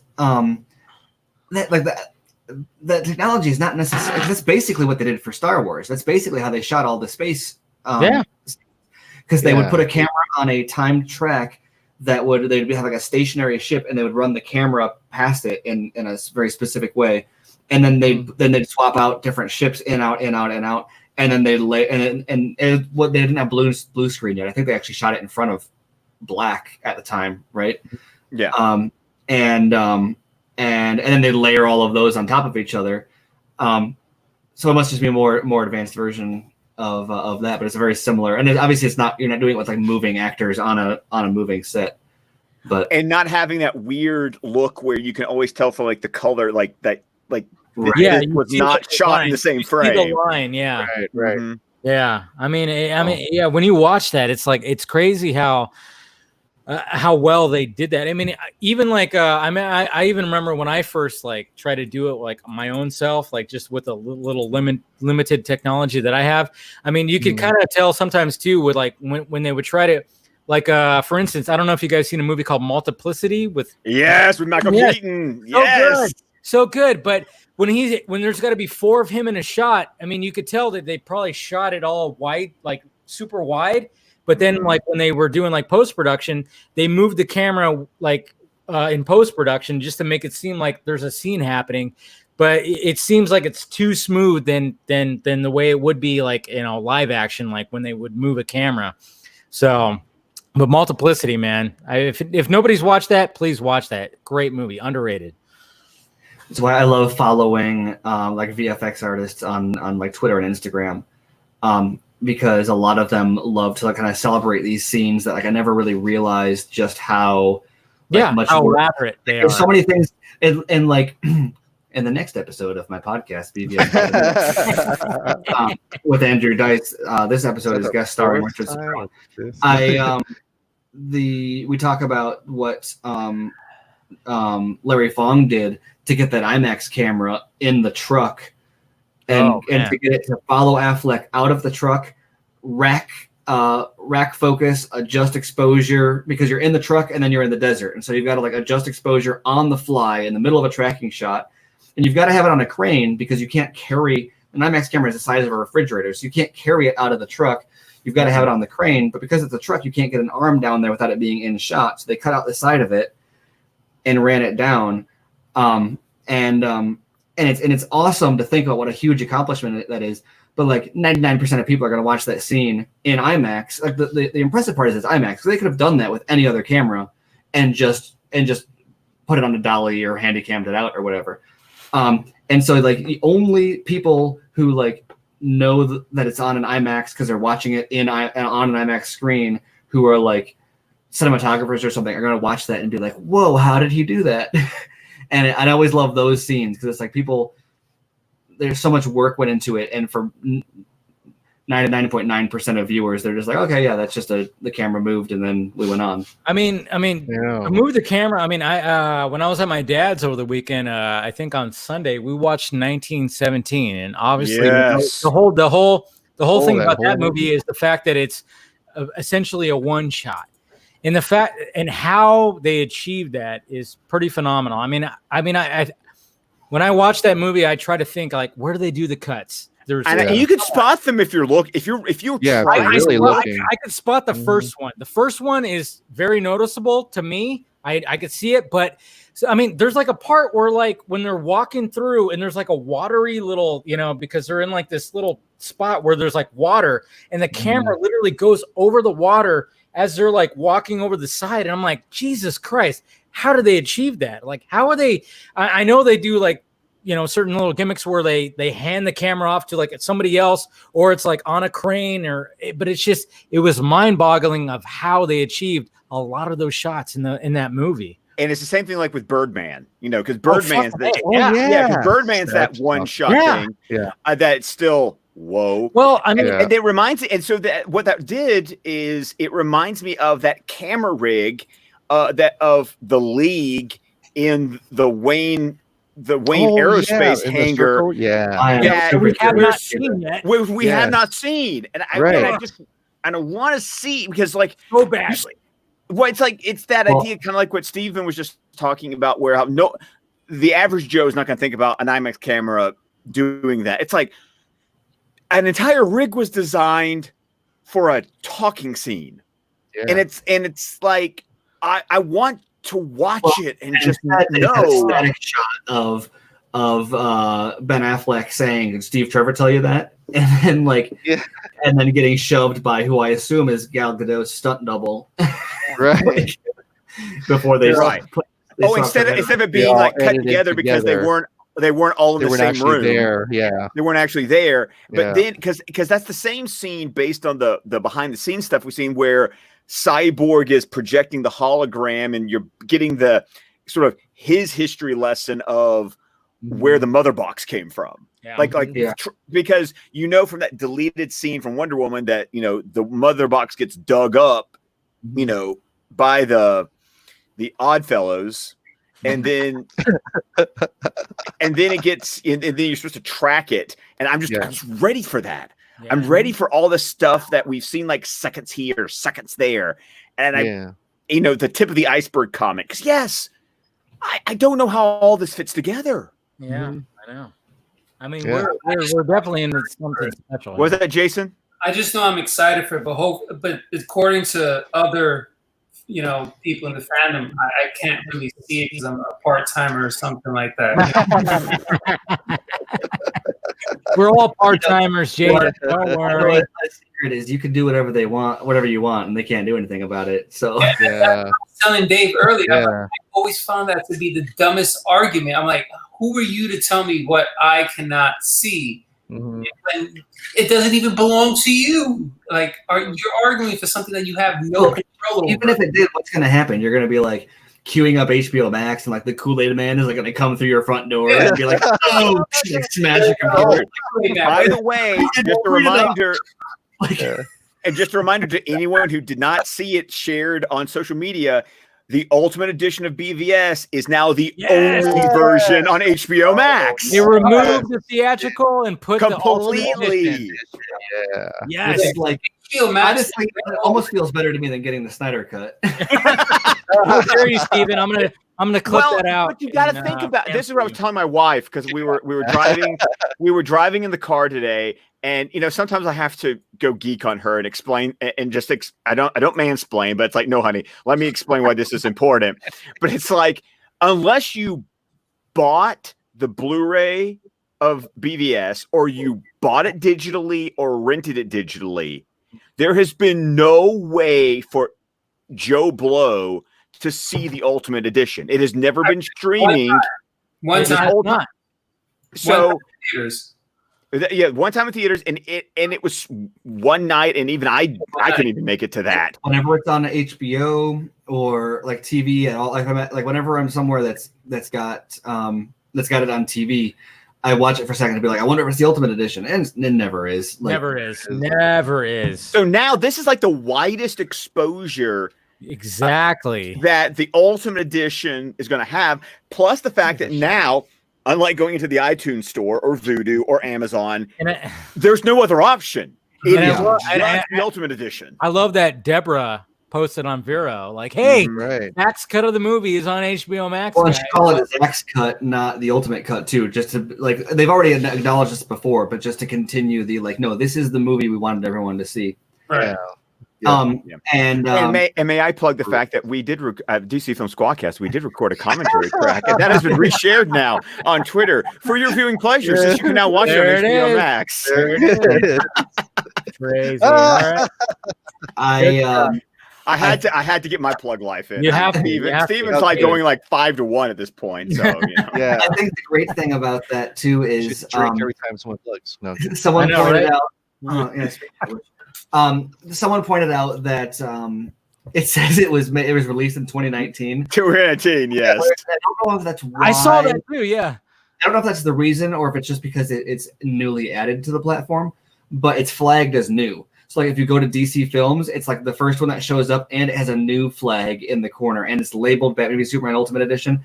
I really hope a lot of people that have never watched it check it out, or that a lot of people that never got around to the Ultimate Edition are intrigued and check it out. Really, everybody, and they're updating it to today because this morning it was marked as not rated, and I'm looking at it right now, and they have updated it to the R rating. So even those listings are adjusting throughout the day. Oh, snap. So they're on top of it. They're on top of it. I'm very curious. Universally, anytime someone sees it, they say it's way, way, way better. So I would really like to see another spike in interest in that movie. Well, it's HBO and up for Justice League. Yeah. You gotta get prepared for Justice League, right? Fuck yeah, we gotta do that. Anyways, guys, we're at 3 hours now, as per usual, and I think this is a good spot to end it. Basically geeking over BBS Ultimate Edition. That's the only edition that we should really watch.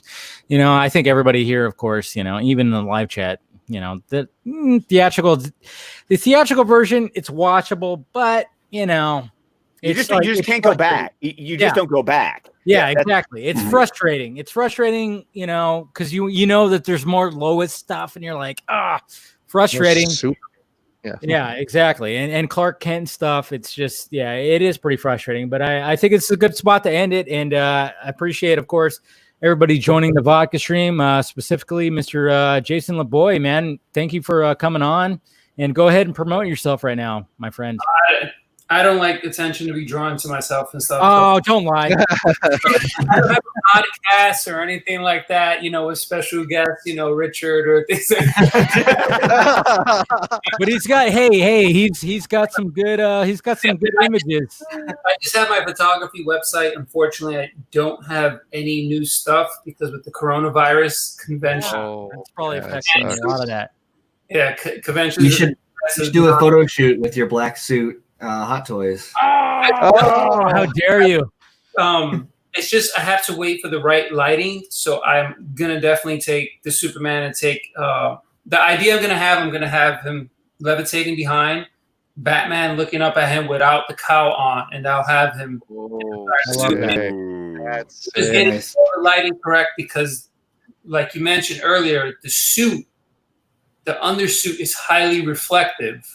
Mm-hmm. Oh, even on the Hot Toys one? Even on the Hot Toys, it's highly reflective. Oh, that's interesting. As soon as the light hits it reacts as a mirror, just throwing a lot of light right back at you. So it may have to be a composite shot where I take Superman's shot and then position Batman and then take that one and then do everything later in post. But I want to get both of them together on the same shot.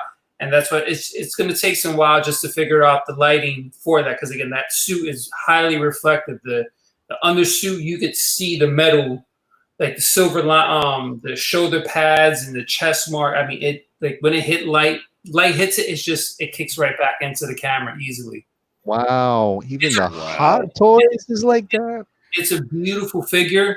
I love the figure so much. I ordered the second one because it's, the suit, it's an amazing figure overall. And I would feel terrible if I have it and then it gets damaged and I'm out of the figure, because with Hot Toys, they make them per order. They don't make them like mass amount.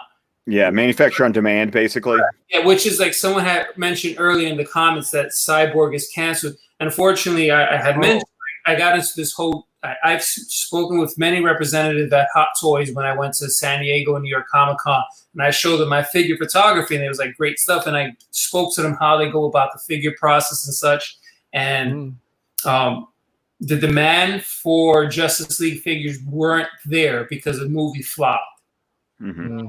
So they went ahead with the figures that they already had. Cyborg was going to be the pricier of the ones to create because he had more LED lights inside of him.